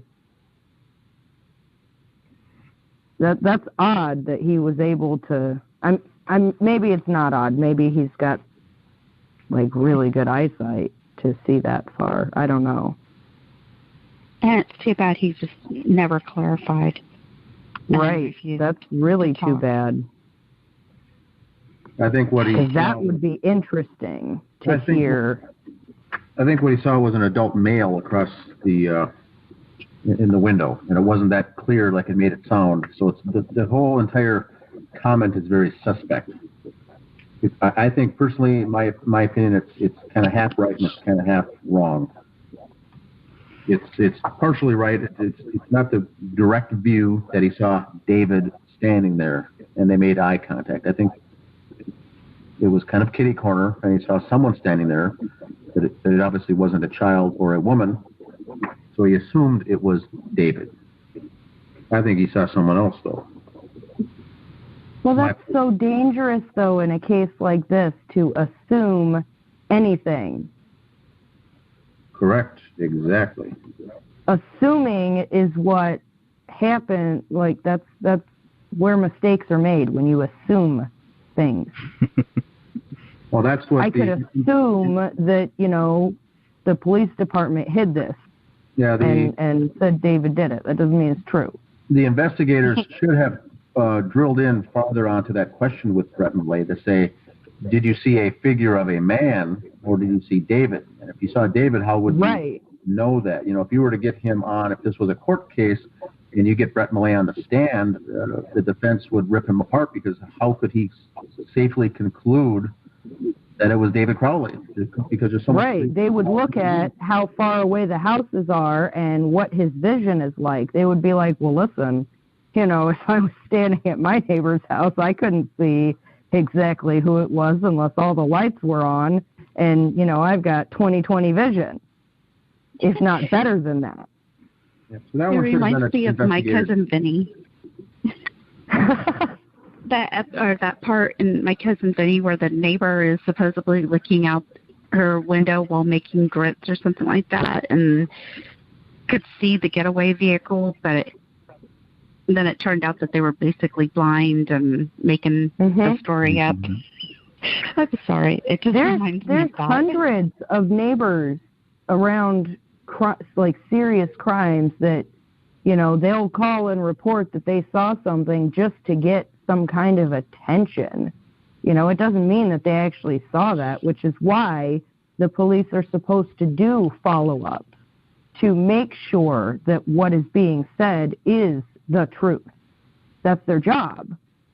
That's what I think of when I picture what an investigation is, right? Mm-hmm. You know, so how come there's like this? This is where one of the dots stops. It doesn't connect to anything else because they didn't follow up with him. He just moved. Did they never want to find out for sure if it was David they saw, to find out, like, you know, a 100% sure date of death or something like that? That would make sense because, I mean, why would Tara Becker even follow up? What was she attempting to make contact? What was the reason she wanted to make contact with Brett? Right. There was a reason, and then because they're no longer there, so maybe the reason wasn't that important to where she felt she didn't need to follow up. But there was a reason why Tara Becker wanted to talk with Brett, and I think it really is what Dan's talking about. They wanted to probably see, how does this guy know that who he said was David? Did he see David like this? Did him and David make eye contact like this other times? Would he know because he's seen David walk through his house so many times that, okay, it had to be David, I can tell David's walk or something like that. I don't know. But that's what kind of made this really stand out to me. Because, like, you can look at a blind person and make eye contact, but that doesn't mean they're seeing you. You're seeing them, but that doesn't mean they're seeing you. Right. The other you can see somebody you recognize in a passing car, but that doesn't mean they saw you. If you look at them and see their eyes, ask them about it later. It's very possible that they didn't see you, even though you saw them see you. Greg, the other notable thing in this first few paragraphs is the Brett Millay's allegedly great eyesight here. It did not, over 3 weeks, notice any gifts on the front steps, which police say that they were there for 3 weeks.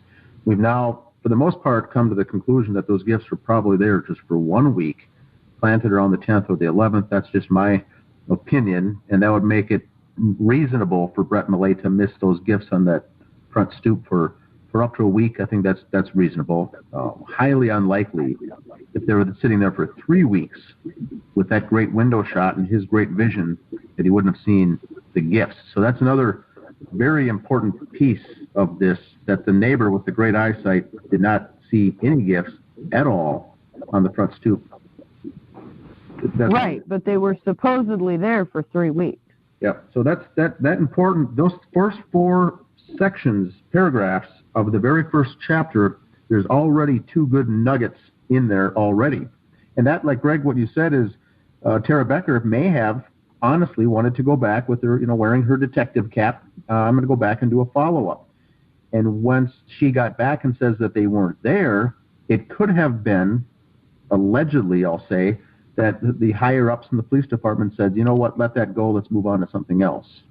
If it was some part of the set up to make this case go away. Maybe she did want to pursue it.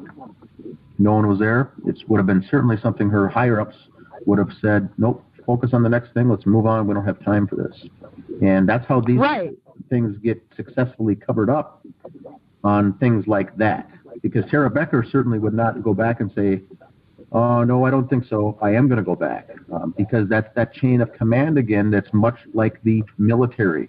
You do what you're told and you don't question it. So that's all I can say. So if she, for instance, had the thought of, well, how does he know for sure that that was David there? Let's go and find out. And she went to, you know, whoever is her boss and said, hey, I'm going to try and find these people. I haven't been able to locate them because, you know, it seems they've moved. You know, they're not there. Can I go do this? And the higher up could have possibly said, listen, we already know it's a murder-suicide. Don't even try and track that down. Don't waste time.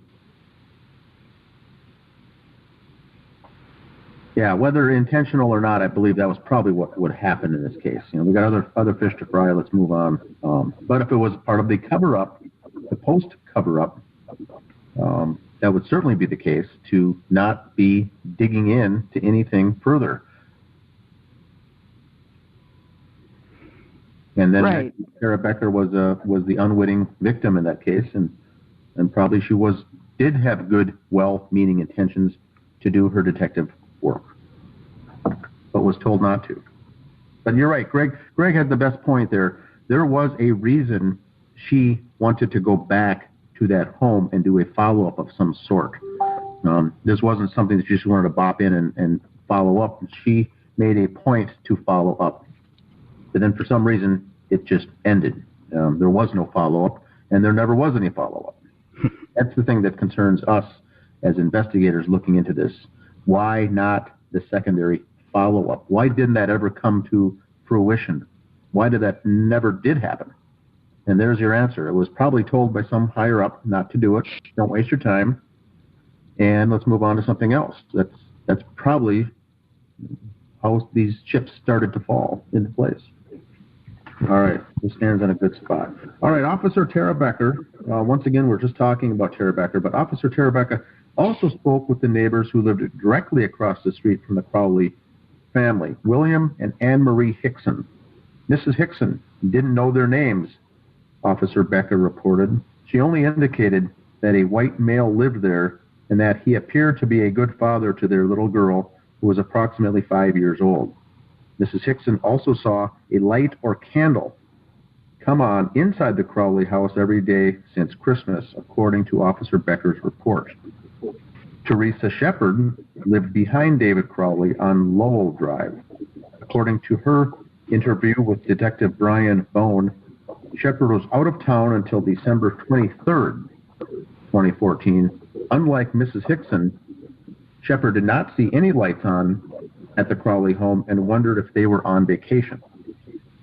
Shortly after Shepard arrived home, Detective Bone reported she noticed that the rear sliding patio door was standing partially open. She said from her vantage point, she could not say if this was the patio door or the screen door that was standing open, but she could see a door was ajar at the rear patio door area. Shepard did not hear or see anything else unusual at the Crowley residence. At the end of his report, Detective Bone noted, quote, Shepard did not call the police about the door that she had seen ajar. You have this other neighbor who sees this light or this candle, but Brett doesn't talk about a light or a candle or anything like that. So maybe that was another reason why Tara Becker wanted to follow up, because maybe to ask about this light. What is this light? Because what lights were on there? What lights were on in this house? Just the one kitchen light. That's what I was wondering, is what light she could have been talking about. Because if it was a candle or a light, would she have been able to see it on during the day if it was just left on? I agree. Did we notice anything in the crime scene photos that would have been on a timer? That's I also, didn't. Yeah, that was one of the that was one of the good theories, was that maybe there was some timer. Maybe those Christmas lights that we see strung behind the back, maybe they were on some type of a timer. That would. And I also have an issue with the whole door being ajar, because it was slightly cracked open, 1/4 of an inch, supposedly, from what the police reports say. How would she be able to see that from her window?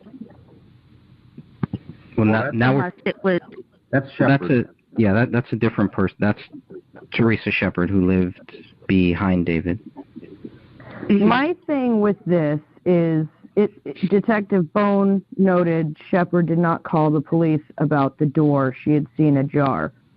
If she didn't know anything was going on over there, why would she be suspicious that their door's open? So here's what I think. If she didn't hear anything and there was no, like, serious signs that something was wrong over there, why would she call the police when her neighbors had their door open? That'd be like calling the police on your neighbor for their car not being in their driveway. Yeah, these are some good points. I'm going to circle back and finish up with the Hickson item, and I don't know, Greg, if you have anything more with Hickson either, but here's what I see in the Hickson. One is important for what we see in the notes, and the other thing that's even probably more important is what isn't mentioned from Miss Hickson. Number one, what isn't mentioned. Her view is directly across the street. It leads us to believe it's actually a better view than Brett Millay. Hickson doesn't mention anything about gifts for 3 weeks being on the front stoop. I think that's the big thing that's missing from Hickson. And then the other thing she says is that light or the candle, and I agree with Stephanie, it could have been something that's on all day long. She just wouldn't have seen it during the day because the sun is out. And she would have seen it, of course, every night when the sun goes down. That could be easily explained away as something on a timer as well. So I don't know what that relates to. Hickson's account really doesn't give us anything. Now the Shepard, if we can move on to the Shepard, the house behind, I think this is where we get some good information. We get the first instance of a sliding door that's ajar on the patio. Now when we know that the officers first appeared on the scene, the back rear slider was slightly ajar. We're talking 1/4 of an inch, something very, very small. Shepard's account says that the door, whether it was the glass patio door or the screen door, one of those or both of those was open from her house, which means it was a lot larger than 1/4 of an inch. She wouldn't have taken note of something being just open 1/4 inch. I'm thinking this was 6-7 inches open or something, would have been noticeable from the neighbor's house. That's pretty... Right. It would have had to been open at least enough for somebody to fit through it, or an animal to fit through it, for her to be able to see it from her house. Yep, and she didn't notice anything unusual, and she didn't call, and that would make sense. I don't think I would call if I saw a neighbor's door open a few inches or something either. So, but right, like if it was a couple days open, she probably would have thought it was weird. Yes. But if it was just open one day and then closed the next, she wouldn't have thought it was weird, which is why she wouldn't have called the police. Yeah, they hadn't been there. And she had been on vacation, out of town. She got back and then saw it open. So the question is, if this was the 23rd, out of town until the 23rd, and then shortly after she arrived home, that door was open at one point. So then the question is, was it when the Crowleys were still alive, or was it after that someone was opening and closing that door? So the timing here hurts us because we can't narrow down. But I do think it's safe to conclude that it wasn't open just 1/4 of an inch, enough for her to notice that it was open, which means, and this is January, or this is December once again, winter in Minnesota, regardless if it's December or January, your patio doors are not open at all. I yell at everybody who leaves the door open in my house. That's heat getting out. Yeah. So I don't know why anybody, even if it's not like down below freezing, if it is still like a a spring warm day in January, I'm still not leaving my doors open. They had a dog. I have cats, so I mean, not only that, but again, that's heat leaving the house. So, I mean, you might leave it open for a couple of seconds, but then you're going to close it. If somebody was going in and out of there, they would have closed it, you know, and maybe not closed it all the way. And wasn't it broken or something, like the latch on it? It's not in police reports. I think that would have been mentioned if it was. It's only been mentioned by the friends saying that it was broken, and everybody who knew David and Kamel knew that the back door was broken. I think that's quite interesting that it's not mentioned that it's broken in the police reports, but all of the friends say it was common knowledge. Yeah. If it was broken, that would have that would have forced them to look at signs of somebody breaking into the house, right? Forced entry. And they make very, very sure to put in here that there are no signs of forced entry. They made it a very big point. Yeah. They didn't, you know, beat around the bush about that. We didn't see this, you know, broken. This didn't seem messed up. No, they make it a very solid point. No forced entry was observed. So if they can do that, entry. Right. So the door was open. So why would you need to have any forced entry? You're not going to need to bust open the front door if the back slider doesn't lock, and you know that. I had a sliding door several years ago, and I put a bar because the lock it didn't always catch. It didn't always go down. It was old. So I would put like a curtain rod in there, like in the track of it. So even if, you know, you pulled the door, it would only open like a quarter of an inch.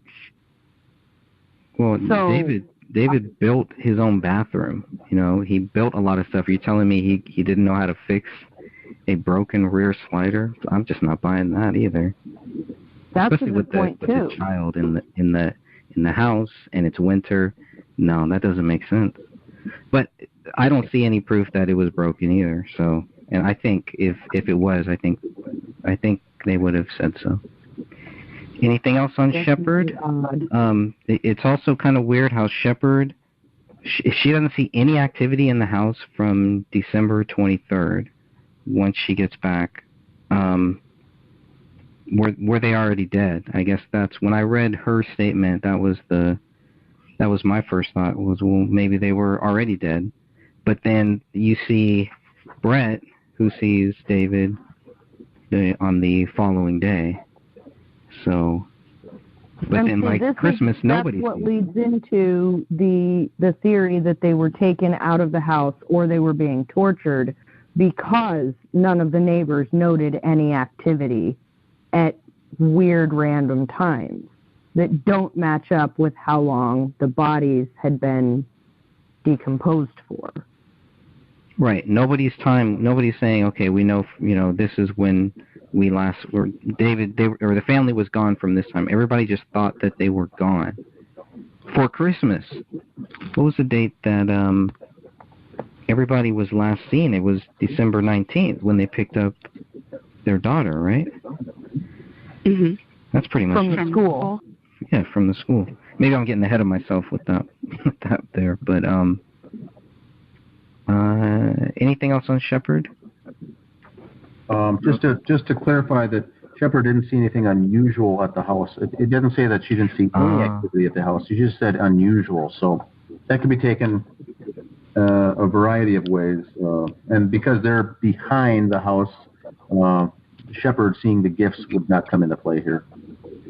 I see. Right. She wouldn't see the front of their house unless she was driving by over there. That'll tie in, I guess, with what one of the other neighbors behind their house sees, too. So, okay, I'll go next for Larry and Lorraine Tuppy. Larry and Lorraine Tuppy lived one house east of the Crowley family on Ramsdale Drive. Officer Tara Becker spoke with Lorraine Tuppy the day the bodies were found. Her husband was at their cabinet up north. And Mrs. Tuppy didn't see the Crowley family in over 3 weeks, did not know the family very well, and couldn't remember the name of David's wife. And Mr. Tuppy conversed with David more than Mrs. Tuppy did. According to Officer Becker, David Crowley told Mr. Tuppy about a screenplay he sold. Tuppy stated that she knew David to be somewhat of an artist, wrote Becker, in that he was doing some work with screenplays and films and had told her husband that he had sold a screenplay and was working with some lawyers and that it had something to do with guns and gun control and or possibly the gun industry. Directly behind David's house on Lowell Drive lived a father and daughter. Both spoke with Detective Michael Tietz and Detective Sean McKnight. According to Detective Tietz, Mark Torkelson and his daughter said the Crowley home had been dark since Christmas and that they hadn't seen any occupants in a long time. The daughter said her room was on the back of the house and that lights on the back of the neighbor's house would shine into her room if they were on. This female stated she hadn't seen anyone at the Crowley residence since the weekend before Christmas school break, which started 12/19/14. Also, the daughter told the detective she never heard David and Kamel fight. At some point, the female was going to babysit for Rania, but thought David was against the idea. Did anybody ever find out why she thought David was against the idea? Was that followed up on? No. No. Never followed up on. So why are all these neighbors' accounts not matching up? Like, they say the lights were off. And the other neighbor said she saw either a light or a candle. This daughter says that she would see any activity if there was any activity in that house, if there were any lights on. So the other neighbor, going back to Shepherd, and she doesn't see any lights on. Right. At the same time. So you have some people seeing lights on, other people not seeing lights on. And that's, it can drive me crazy sometimes thinking about that. When was the last time these people saw them? Go ahead, Sophia. Would it make a difference whether it was people in front of the Crowley house that were seeing lights versus the people behind the Crowley house? Well, I think that the people who lived in front of the Crowley house should have the same story, and the people that lived in the back of the house should have the same story, in which the facts should meet up on whether or not the lights were on. Shepherd didn't see any lights.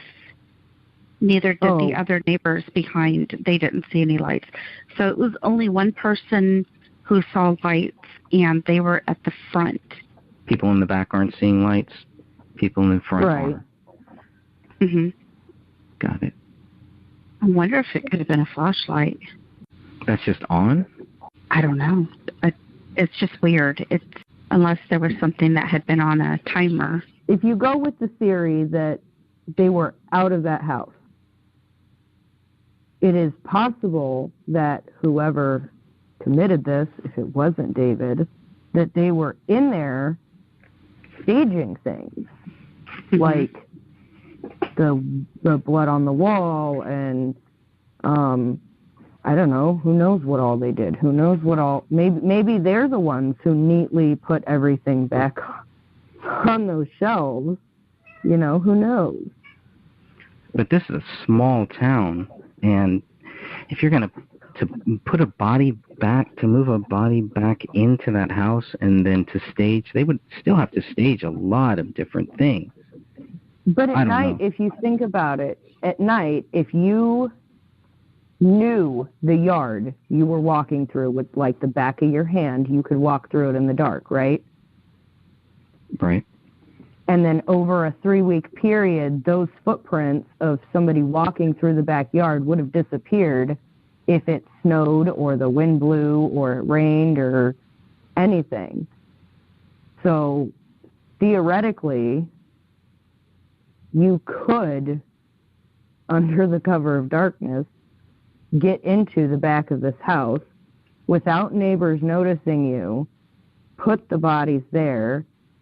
Before you put the bodies there, go in there and like stage things, and maybe that's the light that they saw.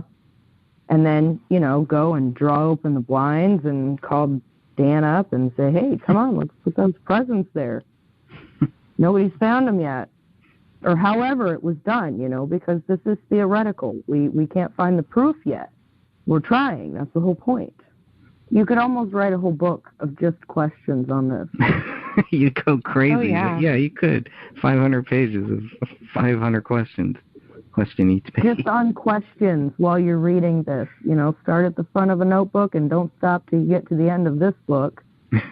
I mean, just questions, not facts, not anything. Just questions you come up with. They'll add up. And I bet you'd have more questions than any of these detectives asked, or at least that we're seeing the proof that they asked. The other thing with the Tupes family, there's one thing that's interesting once again, and one thing that's interesting that's not mentioned again. They're the next door neighbors. Neither the husband or the wife have seen gifts at all. Not mentioned.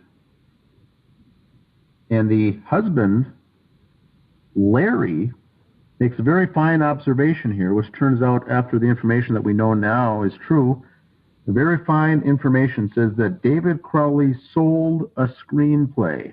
We know that now to be fact. He did. And he also said that he was working with some lawyers on a film that he was working on, also a fact. And it's something to do with guns or gun control, also, for the most part, fact. So, Mr. Larry, kudos to him, 100% spot on. So David was telling him honest-to-goodness things that was going on that even the Gray State Project guys weren't even aware of, that he had sold the script and was working with lawyers and moving forward with a contract. That's huge. How was this how be telling him, yeah, I'm working with lawyers and I sold a screenplay. If it's just a neighbor that you don't really know any personal information about, why would you give that much personal information? I don't know why, but the fact of the matter is that he did. So that's all we need to look at, I think. Yep, he did. And it shows right there that, he wasn't, at least to me, that statement said he wasn't, down in the dumps and ready to just, blow everybody away. Right. And he didn't walk away either. Right. He didn't walk away either, like he told his father, supposedly, in the text messages. That's a great point, too. And then I think with the other house, I think the daughter about the babysitting, I don't think I see a daughter that age telling police, you know what, I think we weren't going to do babysitting because I think David was against the idea. That, in my personal opinion, I think was a planted narrative seed added to the police report after the interview was done. I was wondering if they maybe... I don't want to babysit, or they didn't want me to babysit, or they never followed up with me potentially babysitting in the future. But I have a hard time thinking that she said to police that David was against the idea. I think that was edited in later as part of the cover-up, because once again, it's planting that seed that he is the bad guy. Right. Okay, but do you think that they could have phrased that question to her to kind of create that, to get that response? Like leading? Yes. Yeah, definitely. And do we know how old she is? She was underage. She was actually taken out of the 94 pages, and I did not put her name in this book. But it is out there. But I think she was 16 or 15 at the time. She wouldn't have voluntarily opted that up of, I never babysat because David didn't want me to. She wouldn't have opted that up. Have you tried getting information like that out of any girl under the age of 18? Well, they're all different, so you never know. They are, but they don't readily just, you've got to ask them questions certain ways to get the information you want out of them. Because otherwise, they give you base answers. Fine, okay, yes, no. Yeah, maybe they weren't getting the answers that they wanted. when she's saying, the house has been dark since Christmas. I don't know. I mean, I guess that's actually an answer that they would want. So, they could have said, like, if she said, well, I was supposed to babysit one time, but it fell through, they could have said, well, why do you think it fell through? Do you think, like, it was something against you, or, like, what was the situation? Plans changed or whatever. That way that idea is there for her to say, well, I think maybe it was more of a David didn't want me to, so it just never happened. That could have happened. Yeah, her big statement for me is when she says that she hasn't seen anybody in the house since December 19th, which is the same day that anybody has ever seen David, or any of them. Yeah. It's an interesting date. So I don't know. I never thought about the fact they could be leading. And is she the only one who said that? Yeah. Yeah. But even to babysit, even for it to be a consideration, wouldn't she think there is a relationship there, right? I mean, somewhat of a good one to even think, oh, well, maybe we could have this person do it. Or do you think I've never asked my neighbors to babysit my kids. I always ask somebody I know, like, intimately, that they're a good kid. Yeah. And we don't have teenagers babysit our toddler. It's adults that babysit.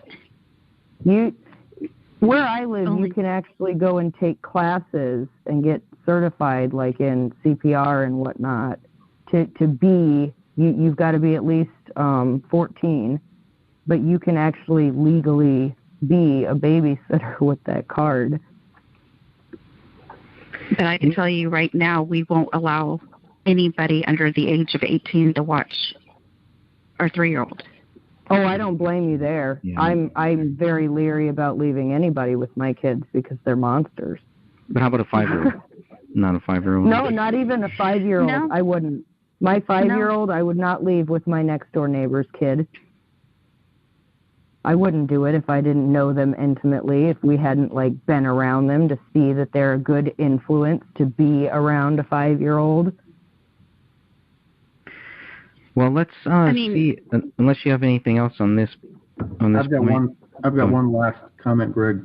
The comments, and the ladies can maybe help me out on this one.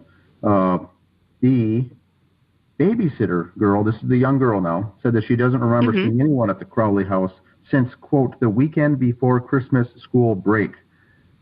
She was interviewed here probably January 19th, I'm guessing, 18th. Haven't seen him since December 19th. That's a month.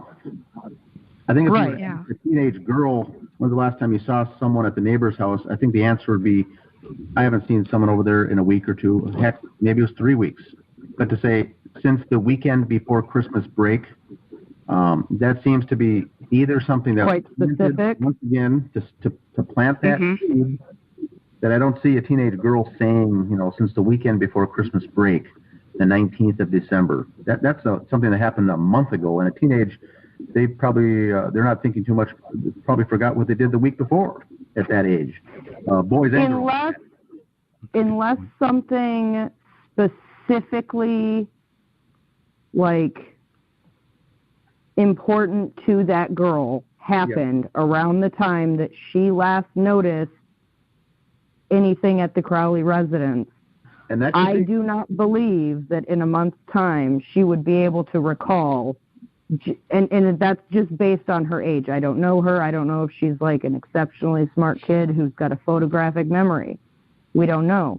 But for her to be that young, if she had imprinted in her mind that the week before Christmas school break, she had to have had something significant happen within the few minutes of time that she remembered it. There's an accident. Right, that should have been in there. Nothing else was in there, so it seems to me that it's just inserted in there for God knows why, what reason. But I just saw that. That struck me as odd. That's all. Yeah, I agree on that one. Me too. To be that specific. I kind of think because it's Christmas school break, that's a big deal, right? I mean, you would kind of know. Not That's kind of like a really. marker. You're like, hey, I'm out for 2 weeks now. Of course, that's Not one of the days I would really. remember. No, I always look forward to it. It was always a Friday. Well, This was a Friday. I agree she would look forward to it. The teenage daughter would. Yeah. But would that tie directly into when she last saw some activity in the neighbor's home in the backyard? Oh, I see. Right. I'm just saying from that it doesn't correlate. What's the correlation there? If somebody was to ask you, Greg, where were you April 7th, 1997? Right. Would you remember? No. Like right off the top of your... No. Nobody would. They'd have to sit and think about it. Correct. So think about a month ago. Right. But a month ago from date, today. Okay, but first of all, this date that was added, I think you guys are right. I think some of this is kind of creative writing. Like it was put in there to kind of build up. Yeah, because I think they put in this date, and they put in the date wrong. They put 12/19/15. I'm the one who, in this book, put the correct date, so they didn't get it right. They didn't have the year right, so yeah, I don't know. That's all I'm saying. Well, they did that often throughout the reports, because you'll notice that on the search warrants, too, that the date and year is wrong. I really was hoping we could just chalk that one up to the fact that it was a new year. But the more you look at how many times they got it wrong, you really have to wonder if it is, in fact, just a coincidence. I think the thing to consider, in going through this book that Greg wrote is the creative writing in all these lines here, because we do know to some extent the Apple Valley Police Department at some level was involved in this cover up. Was it right away though, or was it after? And so I think when Tara Becker and Detective Teets went, door to door and started doing these witness interviews and talking, it probably started off very innocently enough, and they were asking honest questions. But when it came time to write the report, by this time, we're starting to see potentially some of these creative phrases being fluffed up in the police report. And so that's what I'm talking about here. I don't know if they were having necessarily leading questions for this babysitter to get certain answers out. And that would be good, because that would be placing these detectives on the street here, the guys, the low-level guys, involved in the cover-up. And a lot of times with those types of things, they are not at that level. Only the higher-ups are involved in the cover-up. The lower-level workers are just the puppets doing what they're told. They don't need to be involved in the cover-up, because when they go to write the reports later, these can always be edited and changed to however they seem fit. So that's just my opinion once again, but we do know that they were involved somehow in the cover-up because of the files that we received, the pictures, the various things that are not correct, the photographs, and we'll get into all that later. But we do know that they were involved at some point. All right. That's well, all not only that, but the moving and manipulating of the skull piece too, right there, while at the crime scene, they're doing it. I think it was possible. Sorry. No, I just think that the cover-up started almost immediately. And is it possible that Wish, as new to this as she was, she just really wanted to find something going door to door, so maybe she put an actual date in there just to have that information? I mean, it's plausible. It's possible. I mean, I don't want to ever accuse somebody of that, but, being so new, I mean, I've been pulled over, and given tickets by really young cops that, they're just graduated. This is like their first ride along where somebody gets pulled over and they just want to find something, so they're jerks. They're just they want to find something, so they're trying to make something appear, you know? And it's not really that they're purposely trying to mess up an investigation. It's that they want some sort of recognition as them having a part in a big case, if it was to go there. Is that like not online with this woman, or is it known, or? Speculation, I think, right? So I don't know. I mean, that's just my question, my thought. Mm-hmm. You know, I have no idea. I definitely wouldn't want to ruin this woman's reputation by saying that, because I don't know. Right.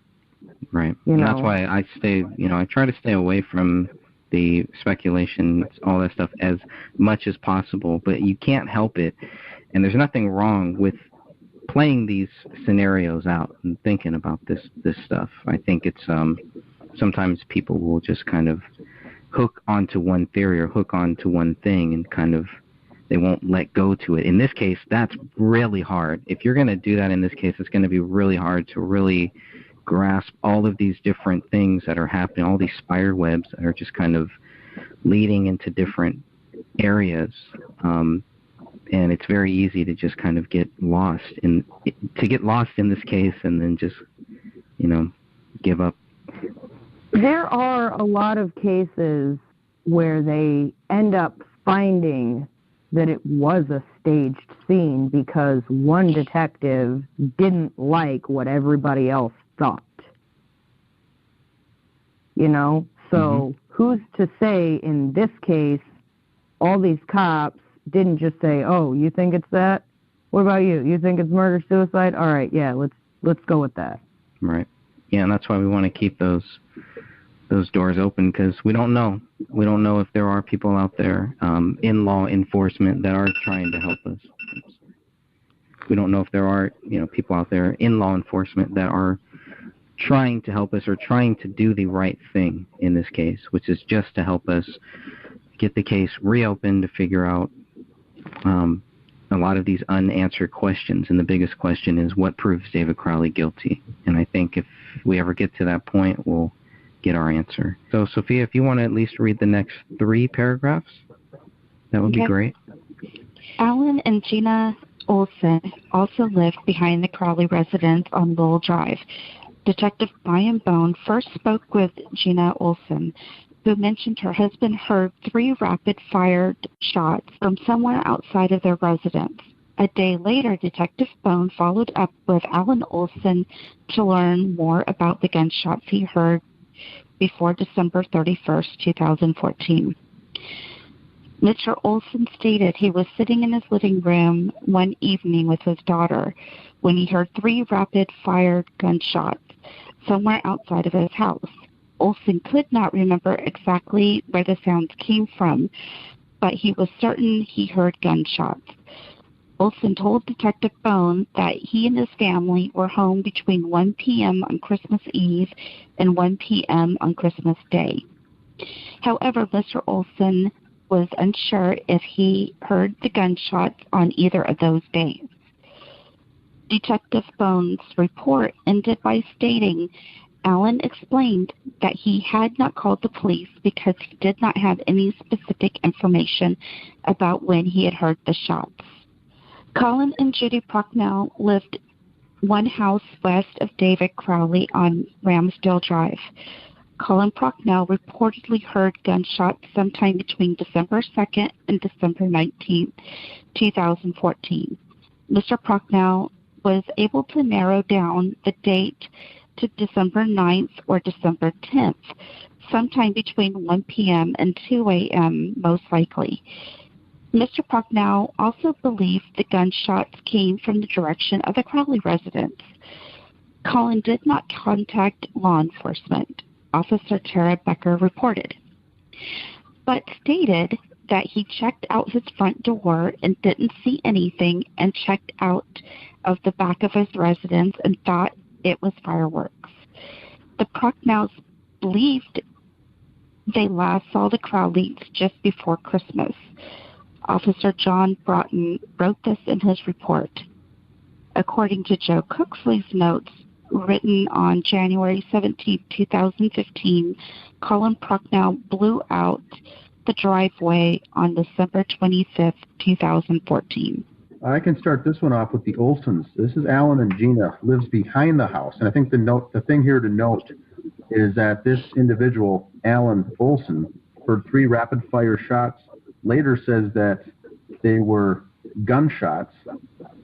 Couldn't exactly remember where they came from, but he was certain they were gunshots. I think that's huge because someone who's used to being around weapons or guns or hunting, which I don't know about this, Mr. Olson, but because he used the phrase "certainly were gunshots," leads me to believe he wasn't guessing. He knows the sound. An average person would think that these were fireworks or something going off. And a car backfiring. Yep. Mm-hmm. So he knew it, and they were rapid fire. So that is probably legit. Now, he doesn't know the dates, though. And it just says they're before December 31st. So that is, I think that's relevant. That's valid data, if it relates to the Crowley killings or not, we don't know, but that's something huge. Now, the fact that he didn't call police, I think in that case, he thought that if he would call police, they would say, where were the shots coming from? What, all these questions, and he thought, well, I don't know the answer to those, so I'm not going to call them. The difference with that is you would still potentially call police to report suspicious activity. Gunshots going off, even if you can't locate what direction or any answer any other questions to it, at least you could have something on record with police that gunshots were fired or heard in that neighborhood on that specific date. That would have been helpful if he would have called, even if he had no answers, just to get it on the record books that there was suspicious activity in the house. Now later, when the friends were over on January 19th, after the bodies were there, another neighbor did call and say, there's suspicious activity in that house. That person did not give any other specifics, just simply said, can you please respond to some suspicious activity? So the Alan Olson case here would have been very helpful if he did call to report gunshots. Obviously, that's where they were. He also says that they were home between Christmas Day and Christmas Eve. I don't think that's got anything to do with anything, because these gunshots were heard toward the end of the year, later in the week, up by the 31st. So I don't know what that is, but I can vouch. I think that's legitimate. What he heard was legitimate because he said he was certain that they were indeed gunshots. Wasn't there 3 bullets that had Kamel's? Yes. That were all found right there on the carpet. And but then we also have the bullet in the basement, Ronnie's bullet, another bullet laying on the carpet. It was a whole bullet with the casing. It was an unfired one. A bullet fragment.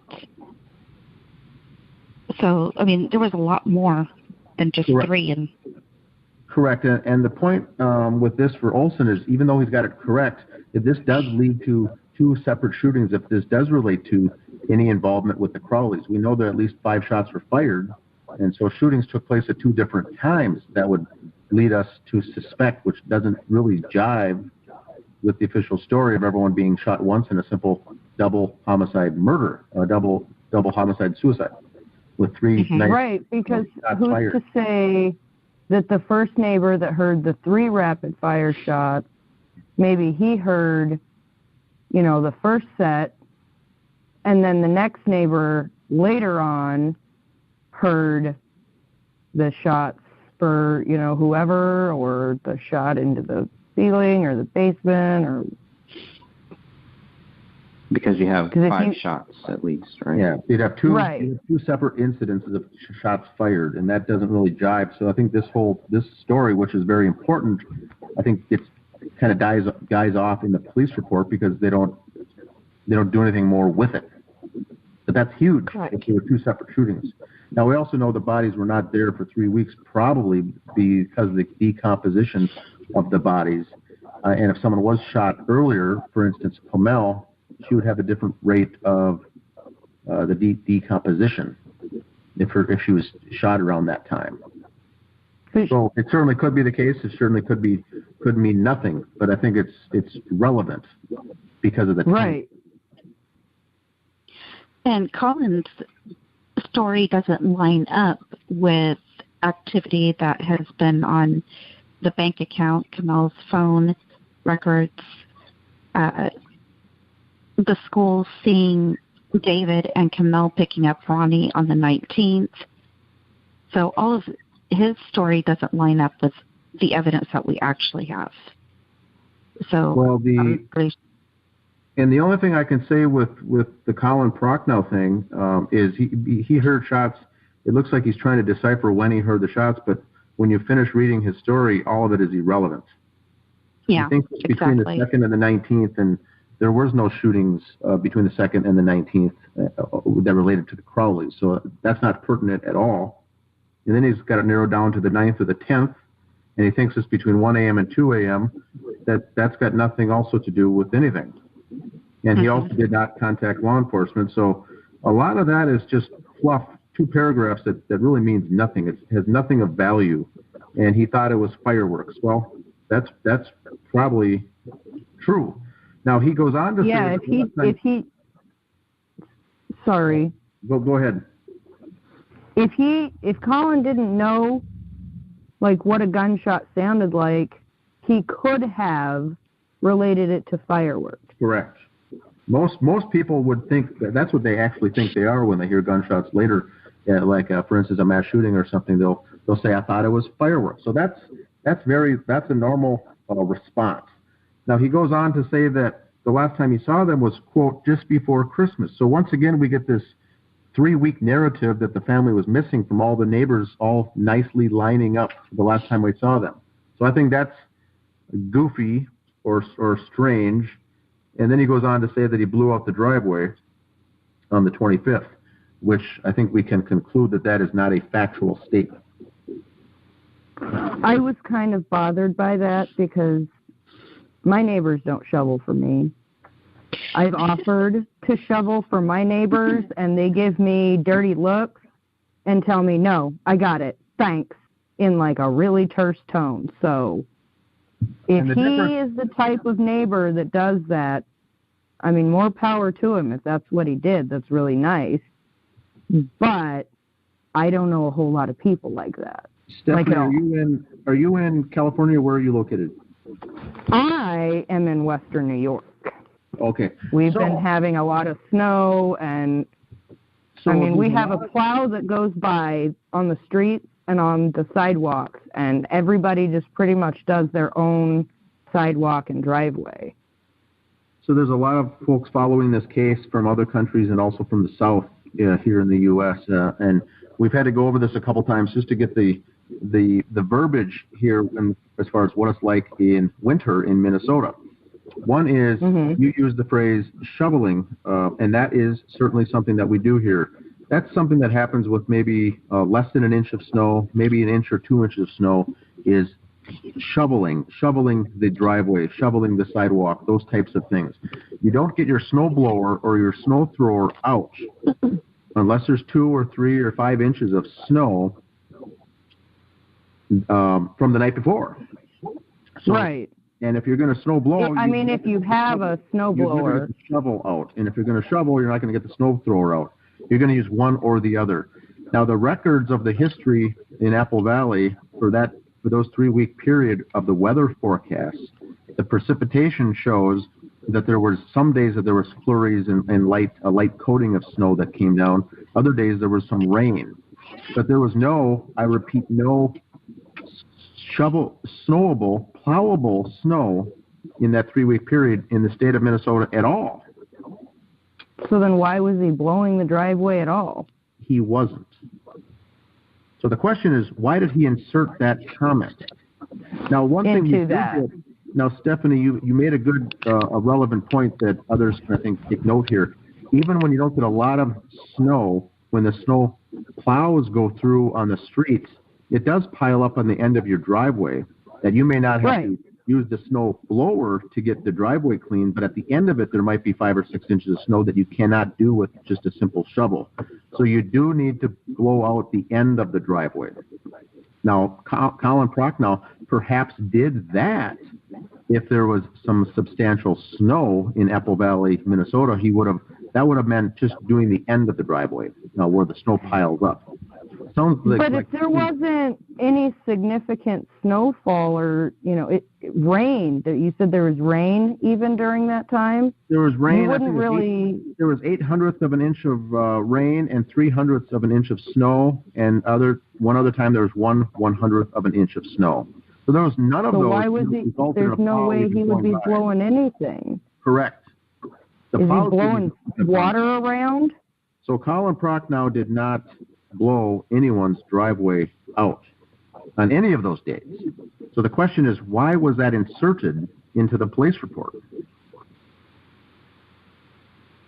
I think it's to make him look like a nice, concerning neighbor, and it's that whole good feel. So a connection, so that his whole side of it would have more validity to it. Validity, that they were the caring neighbors. They were watching the house. They were making sure they were gone. Possibly. This is how we know they're very credible. They talked. He blew out their driveway for them. It's another way to insert credibility into the people. The same way as the babysitter did discredit to David by saying, David and Comel didn't want me to babysit because I think David didn't want it to happen. It's how it's crafted. The statement is crafted to make David Crowley look negative in all these lights, and to make the caring, loving neighbors of the Prochnows look like credible, upstanding, elderly grandparents that are just doing the right thing. Well, and they're the first people to say that this was either a murder or a suicide, and that the dog ate these bodies. So. But she's not suspicious. She's not suspicious like that. No, just us people are suspicious like that. Her words. People like us. How do you jump to murder-suicide if you're not? You can't say you're not a suspicious person, but your immediate. Colin didn't suspect anything suspicious. He thought they were dummies. So Judy, who claims, she quoted herself, she said that on record, I am not a I am not a suspicious person. I don't immediately jump to murder. But the first thing she said was, I think there's been a murder or suicide. Weird. So that discounts her. How do we know that she's credible? So like Dan said, you add into certain statements little snippets here and there of, oh, they blew the driveway out. Nice, good, upstanding citizens. They must be credible because they had, this relationship with the Crowleys. So we should believe them for that reason. Don't ask questions past that, though. That's right. Yeah, and I think, Greg, on a future podcast that we do, we'll cover that 911 call extensively, and the phrases used and the suggestions Judy Prochnow gives on that various 911 call. Because that's very interesting. Yeah. Oh, yeah. For sure. We'll definitely get there. Any final words here? I think we'll wrap this episode up. This is a great place for us to start, and we'll come back and do one about finding those bodies, which will include that 911 call. I think this is good for people who want to listen while they're driving or something, like reading through this, because you've really got all of the main facts in here. I love how you made this book. It's all the bullet points of what you need to look into this. I agree. Right. Within 24 hours of finding the bodies of David Kamel and Rania Crowley, the Apple Valley Police Department were treating the incident as a double murder-suicide. Authorities cannot prove David wrote Allahu Akbar in his wife's blood on the living room wall. Authorities cannot prove David wrote I have loved you all with all of my heart on the laptop in the kitchen. Authorities cannot prove David wrote Open the Rise most recent version Submit to Allah Now on a notepad in his office bedroom. Authorities cannot prove the dog trapped inside the house ate David's right hand, both of Kamel's hands, and their daughter's right arm, since dog feces tests were never conducted. Authorities did not see the bullet hole in the living room ceiling or the bullet in the attic above until they questioned David's friend a month after the bodies were found. Authorities did not find a motive to support their accusations against David Crowley. Authorities did not find David's blood on any of the bullets at the crime scene. Authorities do not know when David Kamel and Rania died. What we know for sure is that David Crowley has not been proven guilty.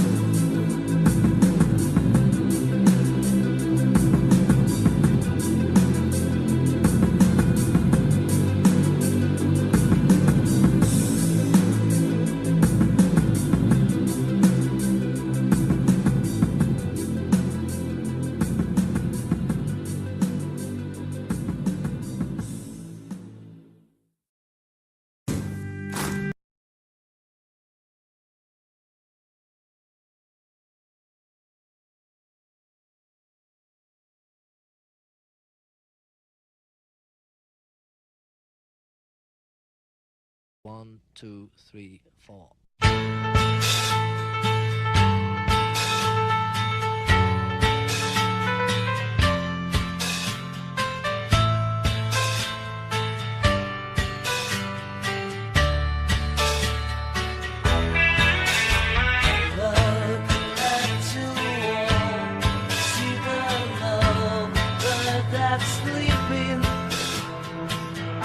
While my guitar gently weeps.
Hey everyone, thank you for listening to the Gray Stage podcast. Before we get started here, I just want to remind you that if you haven't heard about Anchor, it's the easiest way to make a podcast. Let me explain. It's free.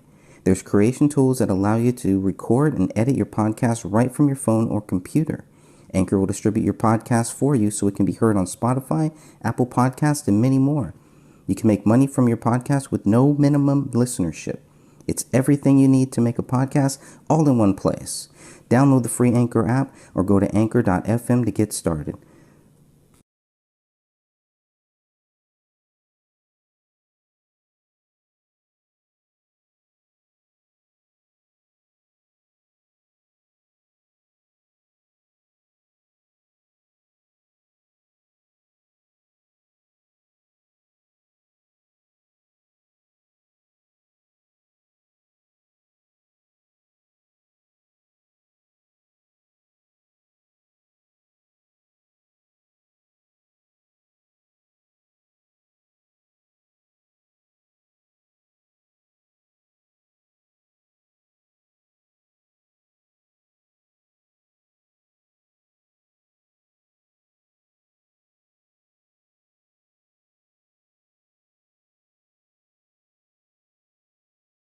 The Gray Stage by Greg Fernandez Jr., Mind Body Soul Productions, 2020.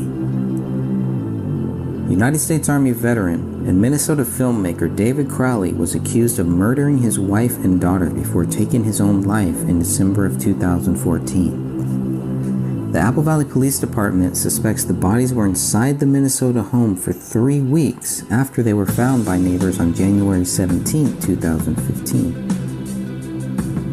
Within 24 hours of finding the bodies, authorities assumed this was a double murder-suicide. The culprit was deceased.